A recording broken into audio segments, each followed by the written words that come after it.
Semuanya. Selamat datang dalam kegiatan webinar series volume 5, di mana kali ini bertemakan personal branding dan digital marketing to grow your business. Bersama pembicara kita ada Kak Ferista Lydia, seorang trainer SDM di bidang industri dan seorang psikolog. Lalu juga pembicara kita kedua yakni Mas Denny Herdian, seorang marketing manager Highlab dan juga alumni IST Aprin Yogyakarta. Namun sebelumnya saya ucapkan selamat datang dan selamat pagi untuk Bapak Ibu semua yang sudah hadir pada kegiatan kita pada pagi hari ini, dan tentunya juga kami mengucapkan selamat datang kepada pembicara kita Mbak Ferista Lydia dan juga Mas Denny Herdian yang sudah bergabung dengan kita pada pagi hari ini. Selamat pagi Mas Denny dan Mbak Ferista.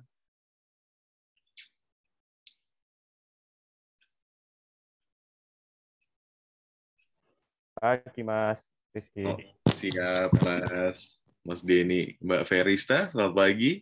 Halo, selamat pagi. Bagaimana kabar nih Mas Denny dan juga Mbak Ferista? Alhamdulillah sehat selalu ya, luar biasa pokoknya. Luar biasa, masih semangat ya Mas Denny, Mbak Ferista ya? Masih dong. Tetap semangat. Tetap semangat. Sebenarnya spesialnya hari ini adalah hari Jumat tanggal merah ya, namun kita tetap semangat untuk bisa bertemu dalam kegiatan webinar kita kali ini ya. Ini kira-kira di saat-saat sekarang ini Mas Denny dan juga Mbak Ferista lagi ada sibukan apa sih sebenarnya? Siapa dulu nih? Mbak Ferista dulu deh.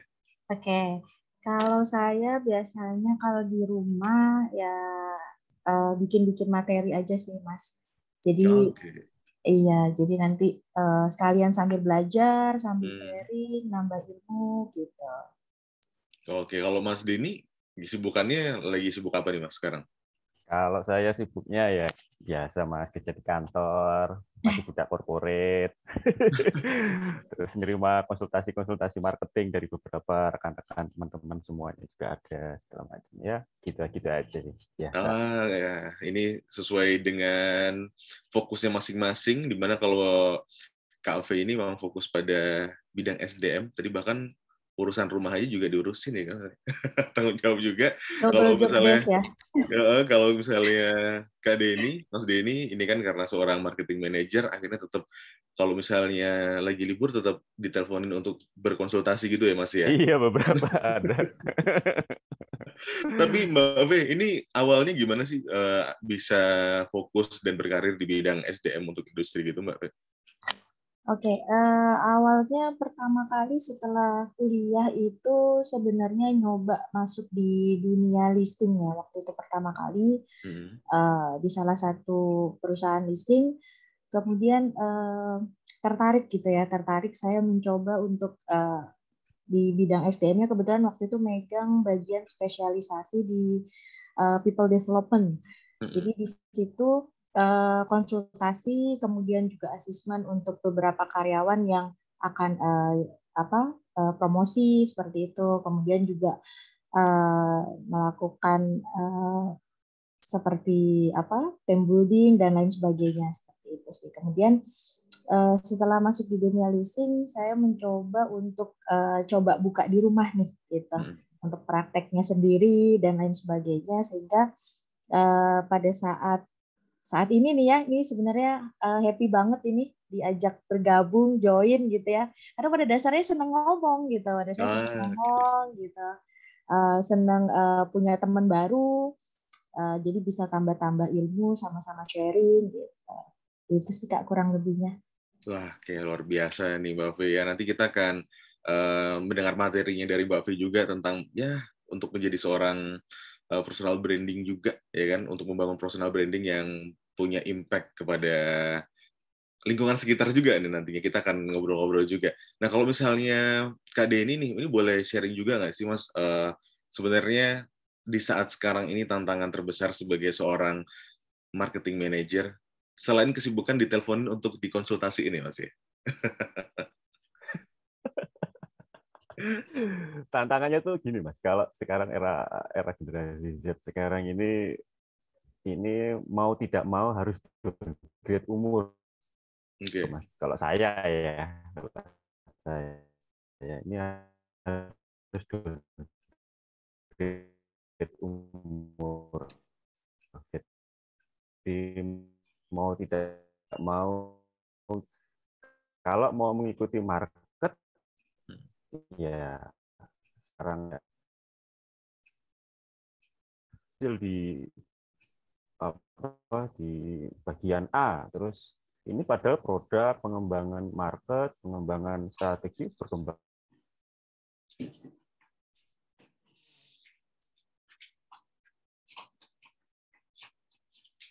Oke, sepertinya terputus jaringan ini Mas Denny ya. Kafe masih aman ya? Insya Allah aman. Oh, oke. Enggak, ini saya kira jaringan saya juga. Oke, baiklah. Ini karena ada kendala teknis, tapi saya cukup menangkap kalau misalnya tantangan sekarang ini di bidangnya Kak Denny, ini memang salah satunya adalah gap umur ya, jadi kayak memang harus ada penyesuaian dengan masyarakat ataupun juga market muda saat ini. Oke, baiklah Bapak Ibu semuanya, dan juga pembicara kita sekarang sudah siap pada kesempatan kali ini. Kita akan masuk ke pemateri kita yang pertama, akan ada presentasi materi dari Kak Ferista, namun sebelumnya izinkan saya untuk membacakan terlebih dahulu kurikulum vitae dari pembicara kita, yakni Kak Ferista Lydia, SPSI, MPSI, psikolog.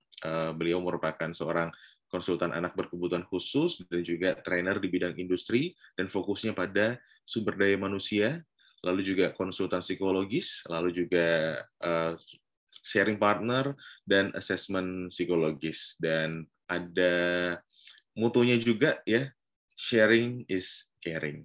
Bener ya Kak Ferista? Mas Denny tadi juga sudah nangkep. Ini kali ini kita akan ke materi Kak Ferista dulu yang pertama ya Mas ya. Oke, silakan. Oke, Mohon Kak maaf tadi Ferista. tiba-tiba kok putus. Iya.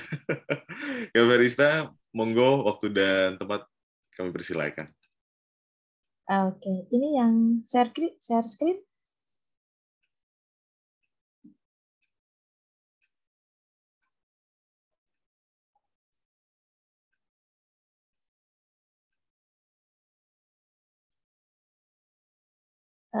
Halo Kak Haria. Oke, iya Mbak. Oh, untuk share screen materi ya, sebentar Mbak ya. Oke.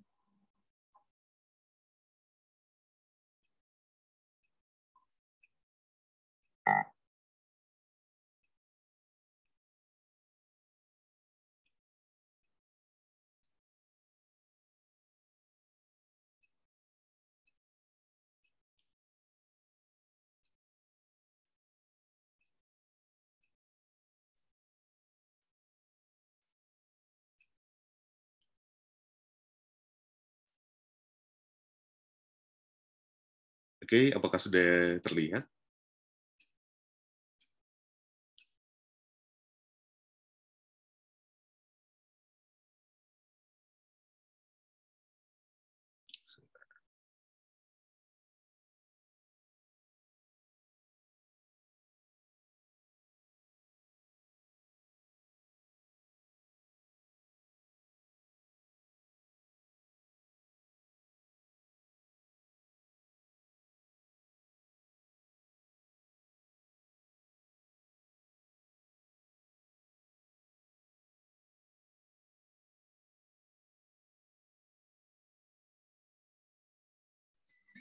Oke, Assalamualaikum warahmatullahi wabarakatuh.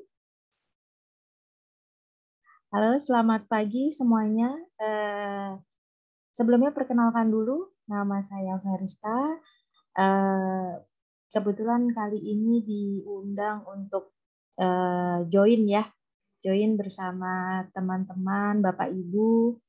Ada Kak Haria, ada Kak Hilap. Kak siapa Kak namanya Kak? Mohon maaf saya lupa. Kak Denny ya, Kak Denny. Oke. Saya baca tulisannya itu. Hilap Diagnostic Center gitu ya, Kak ya. Oke, sebelumnya saya akan membawakan mohon maaf nih, Kak. Sebelumnya saya akan membawakan terkait personal branding ya. Personal branding. Kira-kira personal branding itu kaitannya apa sih dengan dunia sekarang gitu ya, yang terkait dengan digital marketing nih. Sekarang kan heboh banget ya, heboh banget kaum digital ya. Nah, sekarang saya akan masuk ke slide-nya, boleh next, Kak. Nah, jadi secara singkat, personal branding itu adalah seorang individu yang membangun citra atau image. Jadi personal branding itu adalah image dan identitas dari diri seseorang. Nah, ketika kita sudah memiliki yang namanya image, maka kita mempunyai nilai lebih atau price list seperti itu. Jadi di sini kita bisa melihat dari sisi untuk mempengaruhi atau influence kepada orang lain, sehingga dapat membentuk suatu karakter yang positif, kepribadian, dan juga kompetensi. Nah, gimana sih ketika kita, ini kan kaitannya dengan judul kita kali ini tadi adalah personal branding di dunia digitalisasi untuk grow up di dunia bisnis gitu ya Kak ya. Benar ya Kak Harya ya? Oke, nah saya akan membahas terkait personal brandingnya di secara people-nya, secara people. Jadi pertama kali yang harus dibentuk dari personal branding itu adalah di individunya, di individu, yaitu di diri sendiri. Nah, ketika kita memiliki suatu karakter yang positif, kita memiliki harga yang lebih gitu ya, price list yang tinggi, maka kita akan bisa dikatakan bahwa kita telah memiliki personality yang memiliki brand personality. Jika ini telah melekat kuat pada diri sendiri, maka akan menjadi simbol atau jadi ciri khas untuk diri kita seperti itu. Oke, boleh next Kak. Nah, di sini saya mencoba membagi dari tujuan untuk membangun personal branding. Kalau biasanya kita itu memulai sesuatu, itu bagaimana sih caranya kita untuk memulai sesuatu? Kita biasanya memulai itu dengan kata-kata how. Namun untuk saat ini coba semisal kita dibalik gitu ya. Biasanya kita melakukan sesuatu itu bagaimana sih caranya? Setelah kita tahu bagaimana caranya, kenapa nih kita harus ngelakuin itu? Nah, padahal apabila kita menggunakan personal branding di diri kita sendiri, itu kita harus mengetahui dulu yang pertama adalah faktor why. Setelah kita mengetahui faktor why, baru kita bisa mengetahui yang namanya how. Bagaimana caranya? Jadi, ketika kita sudah tahu nih alasannya apa untuk diri sendiri ini, kita melakukan sesuatu. Tujuannya apa? Goals-nya nanti seperti apa? Nah, itu baru kita tahu di step-nya, how-nya. Bagaimana sih caranya? Nah, ini saya mencoba membagi ke dalam 3 kategori ya. Yang pertama, what is the matter with you? Ya. Kenapa? Kenapa harus saya? Kenapa personal branding dimulai dari saya? Kenapa personal branding itu dimulai dari diri sendiri? Nah, kita harus lihat dulu nih, kira-kira terkait hal digital marketing lah ya, misalnya untuk menumbuhkan, untuk bisa beradaptasi dengan dunia digital yang saat ini, kenapa sih kira-kira ada hubungannya nggak dengan saya? Kenapa saya harus mengikuti arus perubahan zaman? Kenapa saya dipaksa untuk mengikuti era digitalisasi? Padahal saya sudah nyaman nih dengan dunia saya seperti itu ya. Kalau dulu mungkin kita mengenal secara kita berkomunikasi itu bisa via surat, kemudian via telepon, kemudian SMS dulu gitu ya. Nah, sekarang semakin maju nih, ada WhatsApp, ada Telegram, dan lain sebagainya, Instagram. Nah, kenapa kita harus mengikuti perkembangan zaman? Jadi kita cari dulu pertama itu adalah faktor why-nya. Kenapa? Nah, setelah kita sudah tahu faktor why-nya, kita akan masuk yang kedua, yaitu what is your personality? Apa sih? Apa ya? Jadi kepribadian kalian itu seperti apa? Nah, ketika kita sudah tahu nih lingkungannya adalah sekarang dunia digitalisasi. Kemudian kepribadian kita itu gimana? Kira-kira bisa include nggak? Bisa masuk nggak? Sedikit sharing untuk terkait refreshment ya, terkait personality sendiri itu kan kita dibagi ke dalam 4 tipe. Jadi ada dominan, influence, kemudian steady, dan yang satu lagi kira-kira ini rekan-rekan ada yang tahu nggak ya? Boleh saya lempar pertanyaan Kak Harya? Boleh ya? Boleh. Oke. Kira-kira kita punya 4 kepribadian nih rekan-rekan. Oh, bukan 4 kepribadian, sorry. Kita punya 4 tipe kepribadian yang kira-kira yang melekat lebih banyak pada porsi diri kita itu biasanya ada 1 sampai 2. Jadi nggak mungkin 4-4-nya. Gitu. Nah, kira-kira apa sih? Ada yang tahu nggak? Dapat hadiah nggak nih, Kak?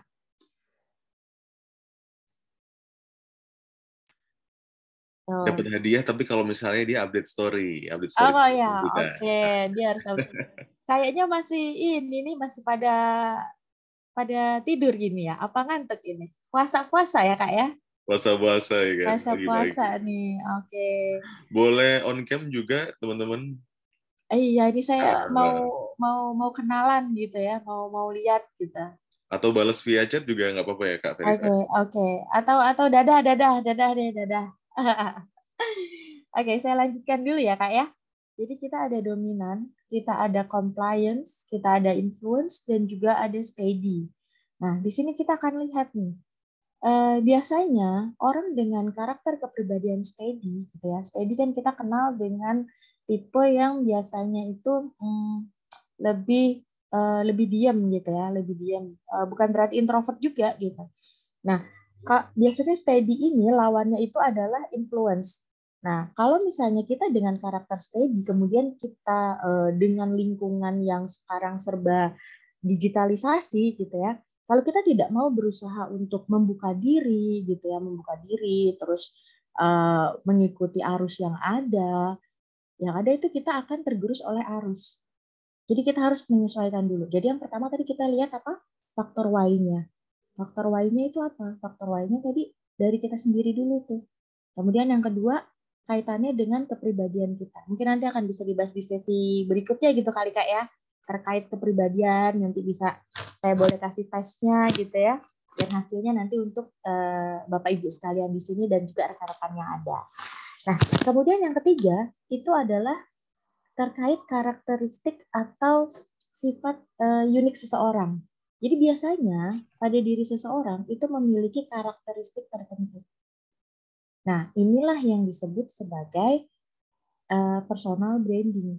Jadi ketika kita kadang kita ini mau melakukan pendekatan dengan, misalnya contoh adalah seorang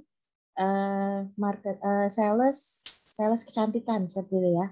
Sales kecantikan, dia mau membuat untuk penjualannya meningkat, misalnya seperti itu.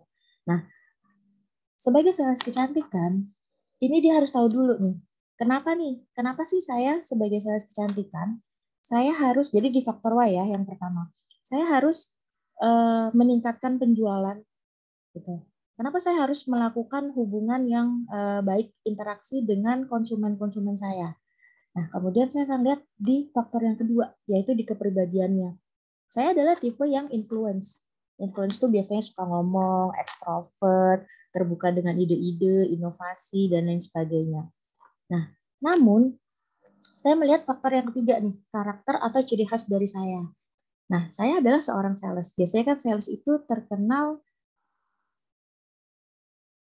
Oke, pertanyaannya saya lanjut dulu atau gimana Kak Harya? Lanjut dulu, Mbak. Oke, lanjut dulu ya. Oke. Nah, yang karakter ketiga itu adalah terkait karakteristik atau sifat unik dari seseorang. Jadi, ketika dia menjadi seorang sales, bagaimana dia bisa menawarkan produknya ketika dia sendiri belum tahu, dia belum kenal dengan dirinya sendiri. Jadi, untuk personal branding itu dimulai dari internal, dari dirinya sendiri. Dia harus tahu dulu nih. Nah, yes, benar banget. Seorang sales itu harus pandai bicara dan percaya diri. Nah, tapi ada case seperti ini. Secara penjualan, dia bagus. Dia punya prospekan banyak. Nah, tapi ini saya boleh ngomong sedikit terkait dunia leasing ya. Mohon izin ya, Kak Denny. Mungkin nanti saya boleh dibantu dikoreksi ya. Mohon maaf banget ya. Silakan. Oke. Nah, saya semangat banget gitu. Saya suka sekali gitu ya. Oke. Jadi misalnya dia kalau saya sedikit sharing gitu ya rekan-rekannya, di dunia pekerjaan yang pernah saya geluti itu ada seorang sales itu dia punya prospektan gitu, dia punya prospek apa ya? Dia punya banyak prospektan untuk jadi dia punya banyak klien lah ya, dia punya banyak klien, dia punya banyak konsumen yang ingin mengajukan pembiayaan seperti itu bahasa umumnya. Nah, tapi pada saat terakhirnya itu kan kita sebut funding atau pencairan. Nah, pada saat funding itu dari 10 prospektan ternyata yang funding hanya 1 gitu. Nah, ini kan yang harus kita gali. Padahal secara soft skill seorang salesnya ini dia sudah bagus banget nih. Dia pandai bicara, benar. Dia pede gitu. Nah, tapi kenapa kok pada saat terakhirnya hanya 1? Padahal ini dia punya prospekan ada 10 misalnya seperti itu. Nah, ini kita akan lihat di sini. Karakternya dia tuh seperti apa? Kira-kira dia itu seperti apa gitu. Jadi dari dalam dirinya dia sendiri itu apa sih yang membuat tidak sampai funding atau cair. Nah, ini kita bisa lihat mungkin dari beberapa inputan gitu ya rekan-rekannya bahwa ternyata diketahui gitu ya dari beberapa penelitian bahwa tidak bahwa ada pengaruh antara keintiman gitu ya, keintiman antara si sales tadi ya, saya contohkan si sales tadi ini dengan konsumennya gitu. Nah, nanti mungkin akan detailnya dibahas oleh Kak Deni ya. Saya sedikit secara umum boleh ya. Nah, jadi ketika sales ini dia soft skill-nya sudah oke banget, tapi kenapa sih kok nggak bisa dia gitu? Nggak bisa bikin satu engagement yang kuat. Karena mungkin secara keintiman dia kurang gitu. Rasa nyamannya belum dapet. Kemudian dia juga si sales ini juga belum tahu nih personal branding saya itu seperti apa sih yang lebih dari saya dibandingkan dengan teman-teman sales saya yang lain. Nah, itu yang harus kita tahu dulu. Ya, bisa juga cara penyampaian ke customer-nya kurang gitu ya. Ya, bisa juga. Nah, jadi banyak hal yang ini saya sambil baca chat ini Kak Haria, nggak apa-apa ya Kak Haria ya. Saya senang ya ada interaksi itu, saya senang sekali sebenarnya Kak Haria. Nah, jadi ketika kita sebelum kita memulai ke orang lain, intinya kita memulai dari diri kita dulu. Jadi kita memulai dari diri kita dulu. Jadi silahkan kita balik, jangan ketika kita melakukan sesuatu, bagaimana sih kita harus melakukannya atau tahapannya seperti apa, baru kita tanya, kenapa ya saya ngelakuin itu? Nah, kita balik nih. Kalau kita mau melakukan sesuatu, kita harus tahu faktor why dulu. Kenapa? Kenapa harus saya? Seperti itu. Yang kedua kita baru bisa mengkaitkan dengan kepribadiannya kita dalam menjalani era yang sekarang, yaitu era digitalisasi. Yang ketiga, baru kita bisa how-nya, bagaimana caranya untuk mencapai tahapan tersebut. Nah, sini ada what you do and you say. Jadi apa yang kamu katakan, apa yang kamu lakukan, orang lain akan melihat. Orang lain akan melihat, kemudian orang lain akan menilai. Wah, ini orang kayaknya nih kalau dari dia orangnya belum ngomong gitu ya. Ini ada satu perkumpulan gitu ya, ada orang baru datang ke tempat tongkrongan misalnya seperti itu, kemudian oke ini sangat aktif sekali ya, saya suka nih ya Mas Nandar. Halo Mas Nandar gitu ya. Nah, ketika ada orang baru, kemudian orang baru itu datang dan menemui sebuah perkumpulan gitu ya, perkumpulan kemudian di warung misalnya nih ya, perkumpulan di warung, kemudian dari jauh para gerombolan yang berkumpul ini tuh dia akan memperhatikan orang yang datang tadi nih. Orang ini ngapain sih? Terus apa yang mau disampaikan oleh orang ini gitu. Jadi what you do and you say itu akan selalu diperhatikan oleh orang lain. Apa yang kita sampaikan, apa yang akan kita lakukan itu akan menjadi perhatian orang lain. Nah, apa yang akan ditangkap oleh orang lain itu adalah faktor how-nya. How people feel. Jadi kira-kira apa yang kita sampaikan ini dirasakan nggak sih sama orang lain? Ada nggak sih manfaatnya? Ketika itu tidak ada manfaatnya, maka itu tidak akan menjadi sesuatu yang penting, gitu. Jadi orang itu pasti tidak akan mendengarkan kita. Jadi secara perhatiannya akan kurang, ketertarikannya akan kurang. Jadi percuma kita ngomong panjang lebar, tapi ternyata apa yang kita sampaikan itu nggak kena di sasarannya. Nah, penggabungan dari dua hal tadi itu yang disebut dengan your brain atau personal yang ada di diri kalian. Seperti itu. Gambarannya kurang lebih seperti itu. Mungkin boleh lanjut Kak Haria. Nah, ini adalah yang boleh dan tidak boleh dilakukan ketika membangun personal branding. Nah, kenapa sih ada yang nggak boleh, kenapa ada yang tidak boleh? Sebenarnya ini sudah sering kita lakukan gitu ya, sudah sering kita lakukan di dalam kehidupan sehari-hari. Namun kadang kita masih suka lupa. Kok kita tadi melakukan hal itu ya? Tadi kenapa ya sampai kita seperti itu? Nah, di sini untuk di sisi yang sebelah kiri yang warna pink itu adalah yang boleh dilakukan. Dan yang keempat itu adalah hal yang fatal. Tapi kadang sering kita lakukan. Namanya manusia ya. Nah, manusia itu biasanya lupa sekali, lupa 2 kali, tidak ingat, dan seterusnya. Tapi nggak apa-apa. Karena dengan adanya sharing ini, kita pasti akan bisa untuk saling berbagi. Nah, ini akan saya bahas dulu terkait, iya benar banget, manusiawi ya Kak ya. Nah, kita akan bahas dulu terkait hal yang di Zoom ya Kak ya. Oke, kita akan bahas dulu terkait hal yang positif ya. Jadi yang boleh kita lakukan. Ini saya bagi ke dalam 4 kategori. Yang pertama itu adalah image. Jadi ini semua tentang you gitu ya, tentang diri kita, your image. Image kamu seperti apa sih gitu. Nah, image. Ada image, kemudian ada misi, kemudian ada value, dan juga ada visi. Nah, biasanya kalau kita selalu yang sering didengar itu adalah visi dan misi gitu ya. Nah, ini ternyata adalah faktor yang membangun personal branding. Yang pertama adalah terkait image. Image ini seperti apa sih? Image itu adalah karakter gitu ya, karakter dari dirinya kita sendiri. Kita itu seperti apa sih? Kira-kira ketika kita memiliki, biasanya gini, ada orang yang bisa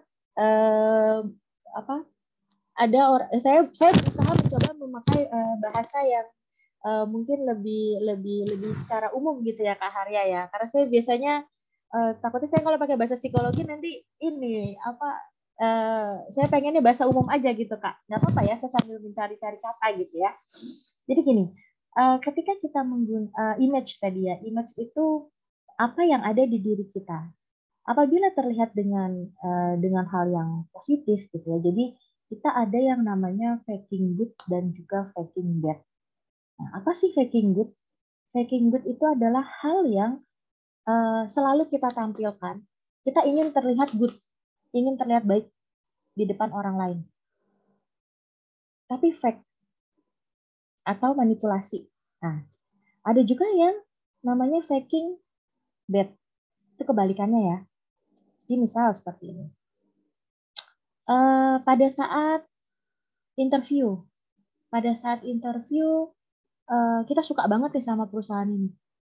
Kita udah berusaha gimana caranya supaya bisa masuk perusahaan ini. Yang kita lakukan biasanya apa?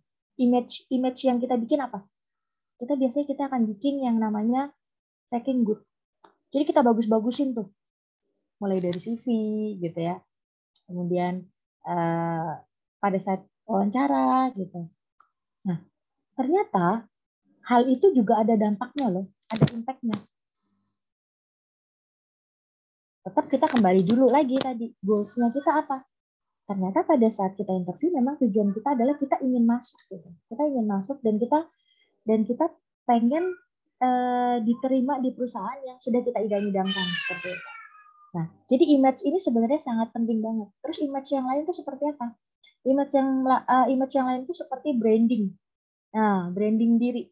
Misal kita punya keahlian khusus di satu bidang. Nah, nggak apa-apa tuh di portofolionya atau lain sebagainya kita tuliskan hal tersebut. Jadi kita punya image. Nah, jadi ketika misalnya contohnya Kak Seto gitu ya, mungkin kalau dari dunia psikologi gitu ya, Kak Seto. Kak Seto ini, kita dengar nama Kak Seto aja image-nya sudah tahu. Kak Seto itu orang yang seperti apa sih? Padahal kita belum membacakan kurikulum VTC seperti apa. Itu adalah image. Jadi image ini faktor pengaruhnya sangat besar terhadap personal branding. Jadi kita harus tahu dulu nih, apa sih image yang ada di diri kita? Kita nih orangnya kayak gimana sih? Kepribadian kita tuh seperti apa? Kira-kira apa sih hal yang bisa ditonjolkan? Gitu. Kemudian yang kedua terkait misi. Misi apa sih? Mas Nandar. Halo Mas Nandar. Misi apa ya Mas Nandar?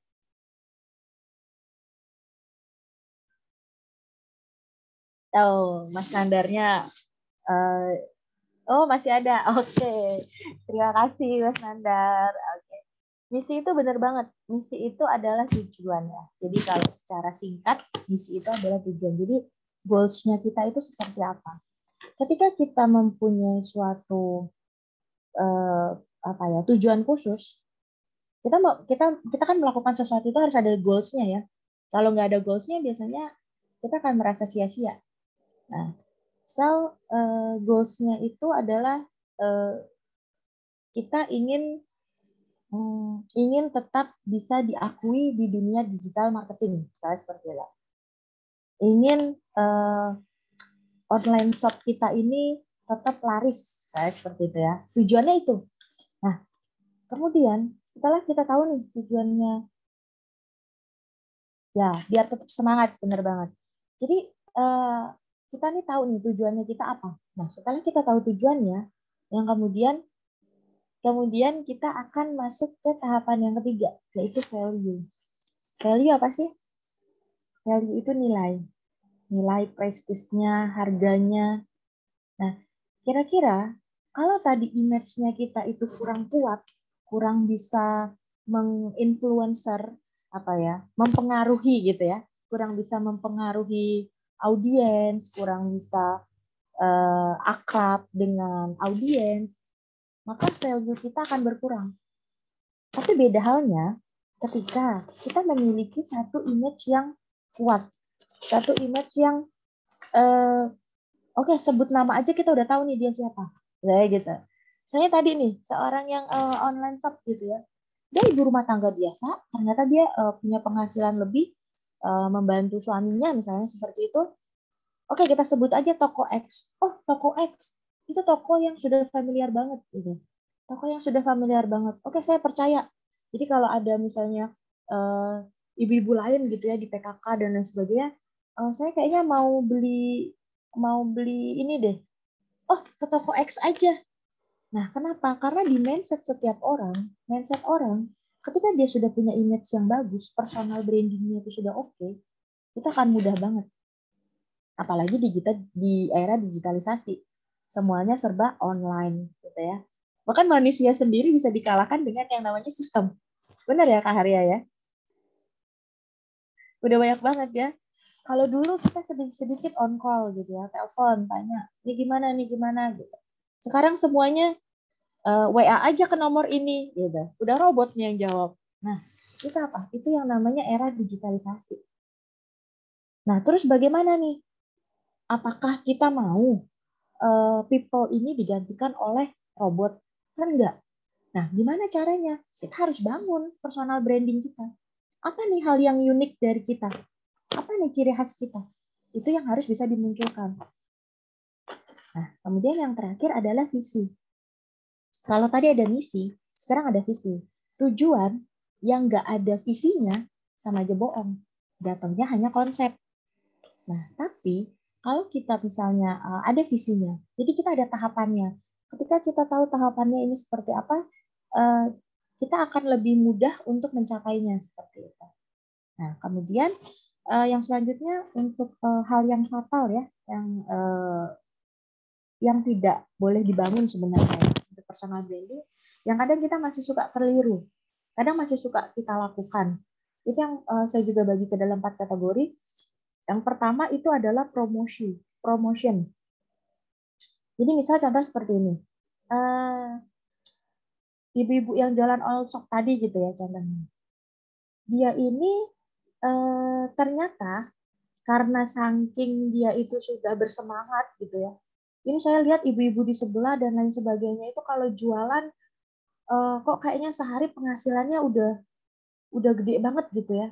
Wah, saya promosi sana sini. Saya bikin flyer, saya dari mulut ke mulut. Saya hanya fokus dalam mempromosikan produk saya. Padahal kalau kita melihat dari personal branding, hal yang pertama harus kita promosikan gitu ya. Itu adalah diri kita. Diri kita dulu. Secara kompetensi saya gimana sih? Gimana sih supaya kamu mau bisa beli sama saya? Supaya kamu yakin bahwa produk saya ini lebih baik daripada toko sebelah. Seperti itu. Nah, kadang kita hanya fokus atau bahkan terlalu fokus dengan produk yang kita tawarkan. Padahal di people sendiri itu harus dibangun dulu. Jadi secara internalnya dulu nih. Kalau internalnya sudah kuat, internalnya sudah oke, baru kita bisa nanti masuk ke pembahasannya Kak Denny nih terkait yang strategi marketing gitu ya Kak ya. Nah, itu adalah faktor eksternalnya. Seperti itu. Kemudian yang kedua, ini adalah terkait pencitraan. Masih contoh yang tadi boleh ya, yang ibu-ibu online shop tadi gitu. Karena dia melihat dia yang cara sebenarnya dia sudah melakukan dengan sesungguh-sungguhnya, namun mungkin masih ada cara yang kurang tepat seperti dia melakukan pencitraannya seperti ini. Saya telah menjual produk saya dengan harga X misalnya seperti itu. Kemudian omset saya dalam satu hari itu bisa mencapai bla bla bla bla, ditinggi-tinggiin. Dia melakukan faking good yang tadi itu ya, dia melakukan faking good. Nah, padahal pada kenyataannya dia itu tidak seperti itu. Gitu. Jadi pencitraan boleh. Pencitraan itu penting untuk di dunia promosi, itu penting, tapi ada batasannya. Nah, ketika kita melakukan hal yang dianggap seperti euforia, itu nanti di konsumennya ataupun di audiensnya itu oke, sebentar Mas Chandra. Nah, di audiensnya atau di konsumennya itu pasti akan merasa ini benar nggak ya? Emang sampai segininya ya? Nah, kayak gitu. Nah, itu boleh kalau dalam hal yang wajar. Karena dunia promosi itu sangat besar-besaran dan mereka punya cara yang macam-macam gitu ya. Nah, tapi dalam batas yang normal. Kemudian poin yang ketiga adalah kontroversial. Jadi misal, contohnya adalah kita membuat hal yang kita menciptakan satu kontroversial sama sensasi ini sebenarnya kurang lebih ya. Jadi kita membuat suatu hal yang kayak misalnya contohnya supaya produk kita ini marketing kita ini laku dengan baik gitu ya. Saya bikin kontroversial aja.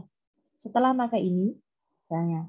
Atau misalnya kayak sekarang nih artis yang kontroversial banget nih kayak Vicky Prasetyo, mungkin pada kenal ya teman-teman semua ya. Nah, itu dia sangat kontroversial banget gitu. Dia menciptakan satu bahasa yang sebenarnya nggak ada di kamus. Kayak misalnya, apa itu kemarin yang terkenal banget itu, Vikinisasi kayak gitu ya. Terus kemudian dia menciptakan satu hal yang tidak ada artinya. Jadi gini, ketika kita membuat suatu sensasi itu penting, bisa. Tapi dalam batas yang normal. Nah, ketika kita membuat sensasi atau kontroversi yang berlebihan, itu orang pasti akan yang pertama kita akan menarik kita akan terlihat berbeda unik di depan orang lain. Tapi uniknya ini harus diganti. Jadi uniknya ini jangan dibikin dari sensasi-sensasi yang tidak ada hubungannya dengan tujuan kita. Uniknya tadi apa? Ya kita kembali ke tadi yang disampaikan. bahwa uniknya atau karakteristiknya adalah dibangun dari personal brandingnya kita. Khasnya kita apa sih? Kepribadiannya kita seperti apa sih? Apa yang bisa kita jual? Jadi biar inline dengan tujuannya. Seperti itu. Oke, next Kak Haria. Nah, ini adalah strategi singkat sebenarnya. Tiap individu saya yakin sekali pasti memiliki strategi atau caranya masing-masing dalam membangun personal branding. Nah, tapi di sini harus digarisbawahi. Ketika membangun suatu personal branding, itu harus ada dampaknya.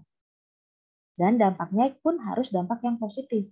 Ketika kita membangun suatu personal branding, tapi tidak ada dampaknya, tidak ada feel terhadap orang lain tidak merasakan, kita sendiri juga apa ya kurang bisa uh, merasakannya sehingga itu akan berdampak sia-sia. Nah, yang pertama ini ada 5 hal ya. Yang pertama itu adalah faktor why yang tadi. Cari tahu dulu siapa sih saya? Saya ini apa sih kelebihannya? Apa yang bisa saya tonjolkan dari diri saya? Nah, itu kita harus jelas dulu nih faktor why. Faktor why digali terus. Kita mau melakukan suatu tujuan, tapi kita nggak tahu faktor why-nya. Kita akan bingung. Kita hanya fokus kepada how. Bagaimana ya caranya? Tujuan saya mau pergi ke kota X. Ya udah caranya gimana nih? Oh, saya harus naik busway, saya harus naik kereta api, saya harus naik Gojek dan lain sebagainya. Kita hanya fokus di situ. Tanpa kita mencari dulu tahu why-nya itu kenapa. Kita harus tahu dulu nih why-nya kenapa. Saya mau pergi ke sana. Kenapa saya mau pergi ke sana? Ada keuntungannya nggak buat saya? Ada impact-nya nggak buat saya? Kalau ternyata itu tidak ada keuntungannya atau tidak ada pengaruhnya buat saya, itu akan menjadi sia-sia. Itu tidak ada dampaknya. Itu yang tadi disebut dengan personal branding yang impactful. Seperti itu. Nah, kemudian yang kedua, tentukan tujuan yang jelas. Nah, setelah kita mengetahui nih why-nya, kita udah tahu nih why-nya kenapa. Kita tentukan goals-nya. Tujuannya pun harus jelas. Biasanya mungkin di sesi selanjutnya bisa gitu ya. Kita ada metode yang namanya SMART gitu ya. Saya bahas sedikit lah ya. Jadi kita harus mengetahui dulu nih secara spesifiknya seperti apa sih tujuan kita. Karena ada satu moto yang bisa saya sampaikan adalah tujuan hidup itu adalah roadmap. Ketika kita tidak punya roadmap atau peta gitu, kita nggak punya peta, kita akan bingung. Kita tahu nih tujuan secara garis besar. Oke, kita produktif. Secara garis besar kita tahu, oke, kita harus closing-kan misalnya gitu. Secara garis besar, oke, saya harus capai segini supaya saya bisa membeli sepeda motor, misalnya seperti itu. Tapi kita nggak tahu roadmap-nya, kita nggak tahu petanya. Terus gimana kita bisa capai hal tersebut? Nah, jadi kita harus punya tujuan yang jelas. Ada roadmap-nya dulu. Kemudian yang ketiga adalah, nah ini yang paling susah sebenarnya. Ini yang sebenarnya orang-orang sudah sering melakukan, tapi susah. Apa itu? Menjaga konsistensi. Kita udah tahu nih teori-teorinya. Wah, kita udah orang lapangan banget, kita fasih banget. Secara eksekutor kita bisa di lapangan, kita bisa secara teoretik kita hafal gitu ya. Tapi kita nggak konsisten. Padahal untuk membangun personal branding yang impactful itu kita harus konsisten. Gimana kita bisa mengukur apabila kita tidak konsisten? Misal di minggu pertama nih, saya ingin mencapai di tujuan saya tadi itu untuk beli motor. Tapi di minggu pertama saya masih konsisten nih, saya nabung, saya nyisihin 200.000 misalnya, 200.000, entah berapa tahun gitu ya, pokoknya saya nyisihin gitu. Nah, ternyata di tengah jalan, misalnya di bulan keempat, wah saya ada godaan. Ternyata ada handphone baru nih, uang tabungan saya udah cukup. Ya udahlah, saya alihkan dulu deh. Padahal tadi tujuan pertamanya apa? Beli motor.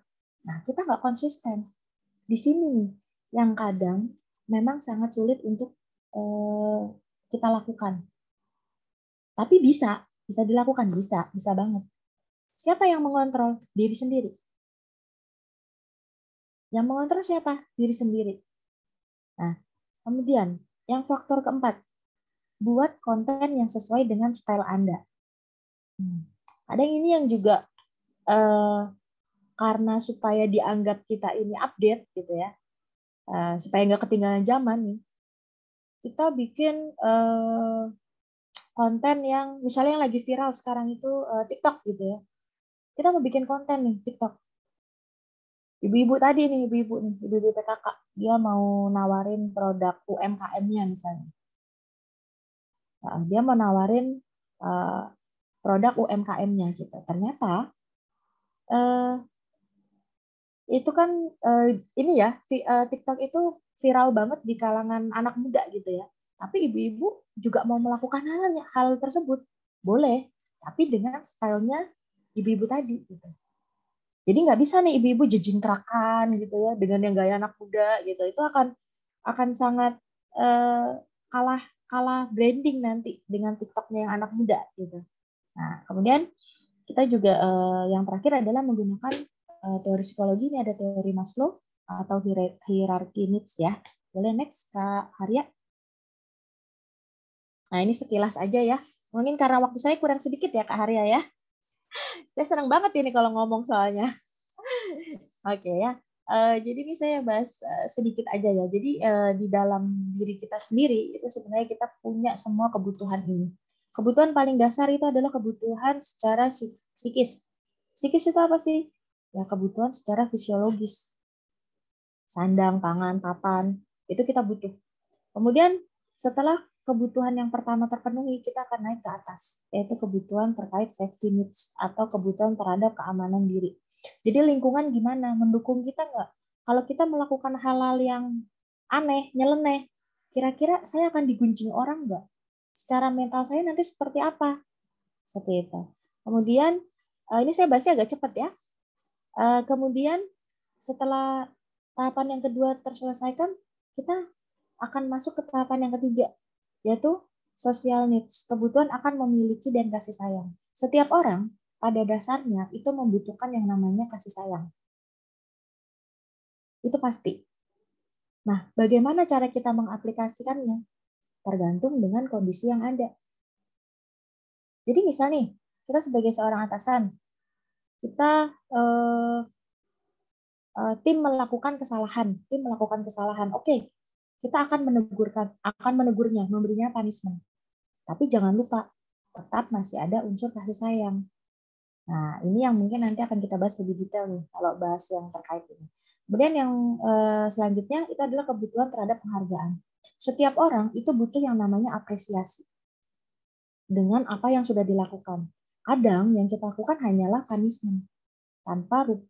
Kadang kita suka lupa memberikan reward. Reward itu gampang kok. Hal yang paling sederhana adalah pujian. Nah, kemudian yang terakhir adalah kebutuhan untuk aktualisasi diri. Nah, aktualisasi diri ini kaitannya dengan personal branding. Jadi, kalau semuanya hanya konsep, maka kita tidak melakukan aktualisasi diri, maka hanya akan menjadi konsep, tapi tidak terjadi realisasi. Seperti itu. Oke, boleh next, Kak? Nah, ini mungkin yang terakhir ya, Kak ya. Strategi membangun bisnis dengan personal branding yang efektif. Kalau tadi yang impactful ya, impactful itu yang berdampak, yaitu dampak yang positif seperti yang tadi kita sampaikan. Kemudian yang sekarang ini adalah personal branding yang efektif. Jadi yang pertama, kita harus tampilkan citra diri kita sesuai dengan portofolio. Nah, kalau sekarang nih, kita biasanya bikin CV, kita masukkan kurikulum vitae, dan lain sebagainya itu, kalau zaman dulu itu berlembar-lembar. Kalau sekarang biasanya orang-orang itu cuma satu lembar, kasih foto, ada ada 6 kotak gitu-gitu ya. Jadi harus sesuai dengan citra diri. Kita harus branding diri kita bahwa kita itu oke, kita itu bisa, kita itu punya personal branding. Nah, kemudian yang kedua adalah di bidang promosinya. Portofolio ini akan hanya menjadi konsep apabila kita tidak melakukan promosi diri. Jadi kalau mau efektif, kita harus melakukan promosi. Kemudian yang ketiga, buat website pribadi. Buat apa? Supaya kita tidak tergerus oleh era yang sekarang, era digitalisasi. Karena sekarang semuanya via online. Kalau kita hanya dari mulut ke mulut gitu, ya tetap bisa jalan, tapi tidak seeksis yang sekarang. Gitu. Kemudian yang keempat, maksimalkan medsos. Nah, ini yang paling sering banget nih, TikTok, Instagram, dan lain sebagainya, banyak gitu ya. Saya sampai ini. Oke, kemudian yang kelima itu adalah buat strategi konten. Jadi misalnya nih, setelah kita punya medsos, kita bikin konten. Kita mau bikin TikTok tadi gitu ya. Tapi kita harus ada strateginya. Jadi bikin TikTok nggak hanya bikin TikTok, ada strateginya dulu supaya TikTok kita ini diminati, supaya viewersnya banyak gitu, supaya bisa menghasilkan juga gitu ya. Karena kan banyak likes, banyak lain sebagainya, konten kita bagus, konten kita diterima, kita akan mendapatkan apresiasi, benefit. Nah, kemudian bangun networking. Nah, membangun jaringan ini juga sangat penting. Dengan siapa? Banyak. Dengan orang lain, relasi yang nantinya akan mendukung dari tujuan kita. Tujuan kita apa yang pertama? Personal branding secara diri sendiri dulu gitu kan. Kemudian yang ketujuh adalah kolaborasi. Nah, ini juga penting. Salah satu contoh kolaborasi adalah seperti saat ini. Kita melakukan webinar nih. Webinar kita collab gitu ya, kita kolaborasi dari satu PIC ke PIC lain. Dan ini juga sama dengan yang namanya personal branding. Gitu. Oke, Kak, boleh next? Oke. Terima kasih. Sekian sharing dari saya. Mungkin dari rekan-rekan nantinya bisa diaplikasikan gitu ya. Oke, sama-sama Mas Nandar. Oke, saya kembalikan kepada Kak Harya. Baik, terima kasih Mbak Ferista Lydia, luar biasa sekali untuk materinya kita pada pagi hari ini. Tadi kalau misalnya ngomongin soal personal branding ini penting banget, dan bahkan tadi sampai ada teori yang sebenarnya bisa diterapin ya sebenarnya Mbak ya, sama teman-teman di sini, dan ada tips-tips strategi bagaimana bisa membangun personal branding di era digital saat ini. Karena ya, media sosial penting banget, bahkan tadi kalau bisa kita punya ada tinggalan, yakni berupa website. Nah, ini nanti untuk para peserta, apabila ingin bertanya, boleh langsung bertanya saja via kolom chat, nanti akan kita bacakan di sesi diskusi nanti ya. Sekali lagi terima kasih Mbak Ferista. Ditunggu nanti ya, kita akan ketemu lagi di sesi. Ini nanti kalau mau konsultasi juga boleh ya Kak ya? Saya masih buka gitu Kak ya. Boleh masih buka ya Mbak ya. Gitu. Siap. Oke, buka. Nanti untuk nomornya bisa japri ke Kakak gitu kali ya. Boleh. Oke, silakan Kak Harya. Kita selanjutnya kan ke Kak Denny. Halo, selamat pagi Mas Denny. Siap, sudah siap ya Mas ya. Ini saya bacakan dulu untuk kurikulum vitae-nya, di mana Mas Denny Herdian, Eskom, ini merupakan pria asal Ambarawa dan menamatkan pendidikan S1 Matematika Ilmu Komputer di IST Akprin Yogyakarta. Alumni IST Akprin ya Mas ya? Iya, 100%. 100% ya.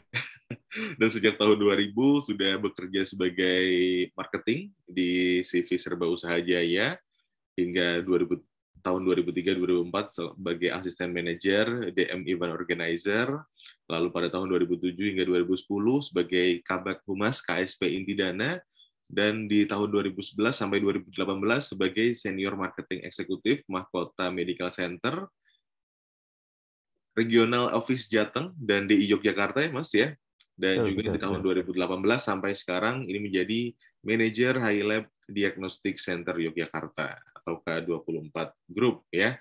Dan Mas Denny ini juga punya sertifikat juga ya. Jadi sertifikat Team Building, NLP Practitioner, lalu juga sertifikat Creating Customer Experience from Good to Great 7 Habit. Wah, ini dari Malaysia. Luar biasa sekali. Mas Denny, sudah siap ya Mas? Oke, siap. Oke, ini untuk saya yang share screen materinya. Ya, silakan Mas, di share screen aja. Oke, saya siapin dulu. Ya.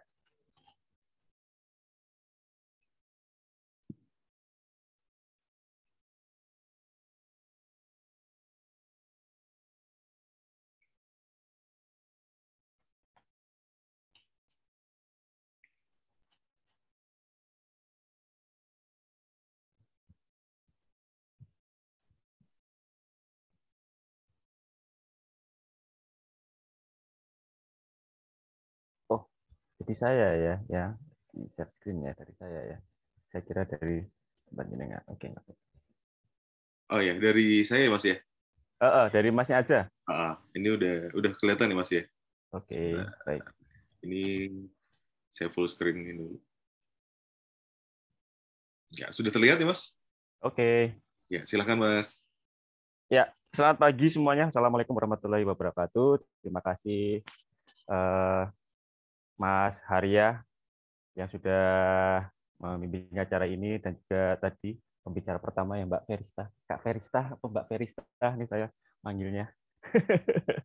Saya kalau dipanggil Kak Deni itu aja ya. kayak berasa jadi 10 atau 20 tahun lebih muda gitu ya. Tapi ya nggak apa-apa. Era sekarang panggil yang Kak ya.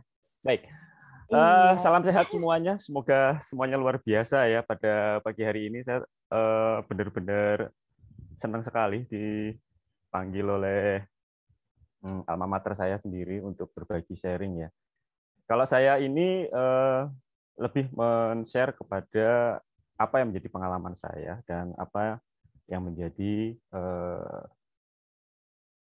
penekanan terhadap ilmu yang sudah saya dapat, terus kemudian langsung kepada hal-hal yang sudah saya lakukan. Nah, saya langsung masuk aja biar nggak pada nunggu kelamaan.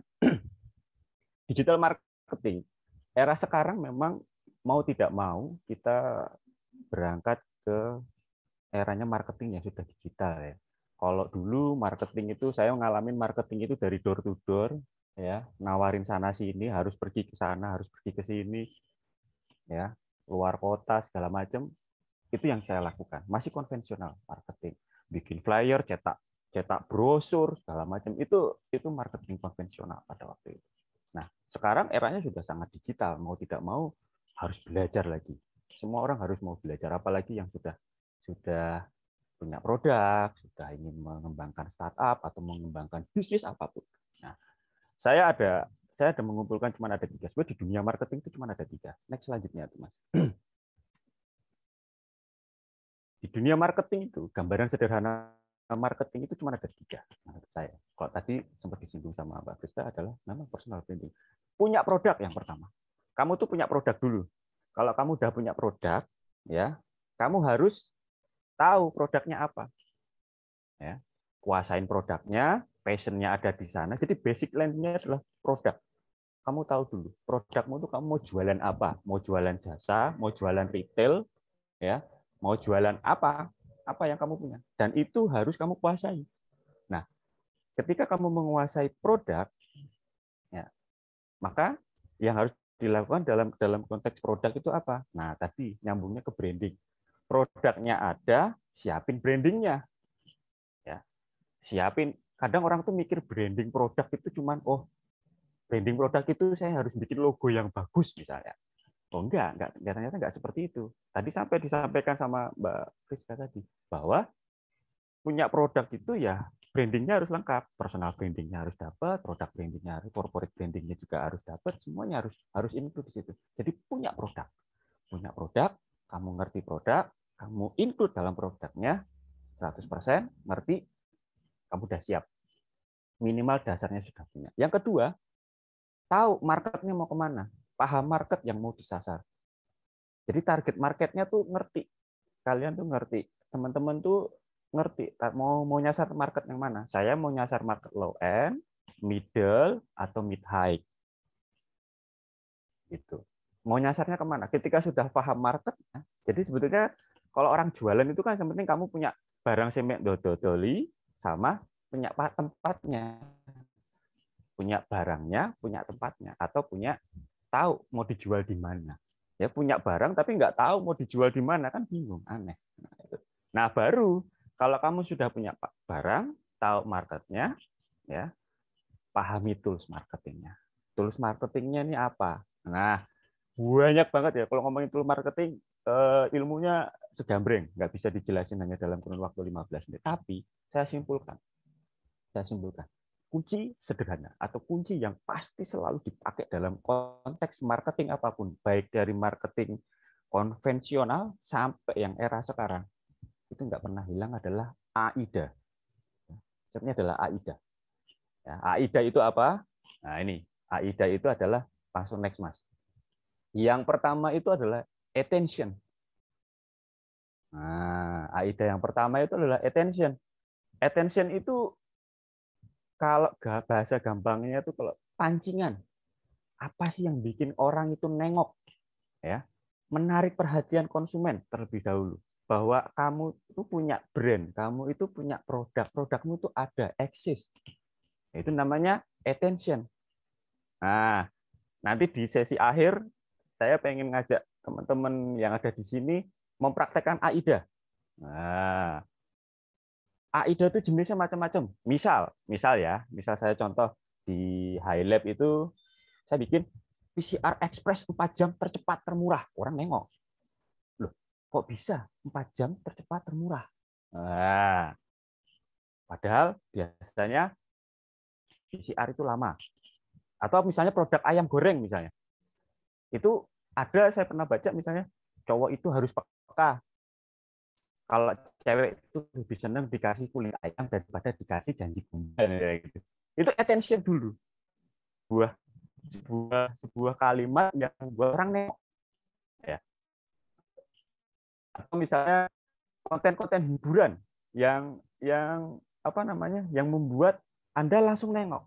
Nah, kalau Anda bisa menciptakan, teman-teman bisa menciptakan attention di situ, berarti sudah punya satu skill. Sudah punya fondasi skill untuk melakukan yang selanjutnya. Jadi, bisa dengan attention itu kita bisa mengetahui siapa mereka, minatnya apa, ya kan? Tahu cara menarik perhatiannya, tahu. Ya ibarat kalau kita mau menarik lawan jenis itu kan pasti ada aja yang kita lakukan toh. Ya sisirannya dibikin bagus, pakai bajunya ya minimal H&M, terus jam liatin misalnya gitu. HP-nya boba misalnya gitu kan ya. Untuk menarik. Personal branding tadi kan kalau misalnya branding, oh attitude-nya bagus, ngomongnya bagus, ya kan? Pinter, bahasanya santun, ya kan? Bisa bisa ngomong di semua orang, kalangan, ya kan? Golongan bawah bisa, ya kan? Golongan yang di atas juga bisa, resmi bisa, santai bisa, guyonan juga bisa. Nah, itu sebuah branding, ya kan? Yang bisa membuat wah menarik ya. Tertarik ya saya sama produk ini. Atau misalnya Anda, wah mbaknya cantik ya. Gitu. Tertarik dulu. Langsung terlihat. Attention-nya terlihat. Ya, menarik. Kemasannya langsung terlihat. Nah, itu yang pertama. Oke ya. Sangat mudah ya. Yang pertama ini sangat mudah. Daya tarik betul Mas Nanda. Daya tarik betul. Ya. Kita harus punya daya tarik. Memikat produkmu itu harus memikat. Tahu dulu, kelihatan dulu. Itu yang pertama. Yang kedua, I-nya apa I-nya? Nah, I-nya adalah bisa dilanjut interest. Ya. Interest itu adalah satu tahapan ini yang paling menantang sebetulnya. Ya kalau bisa dikatakan itu dikasih painful-nya, dikasih problemnya, dikasih orang supaya menarik. Ya.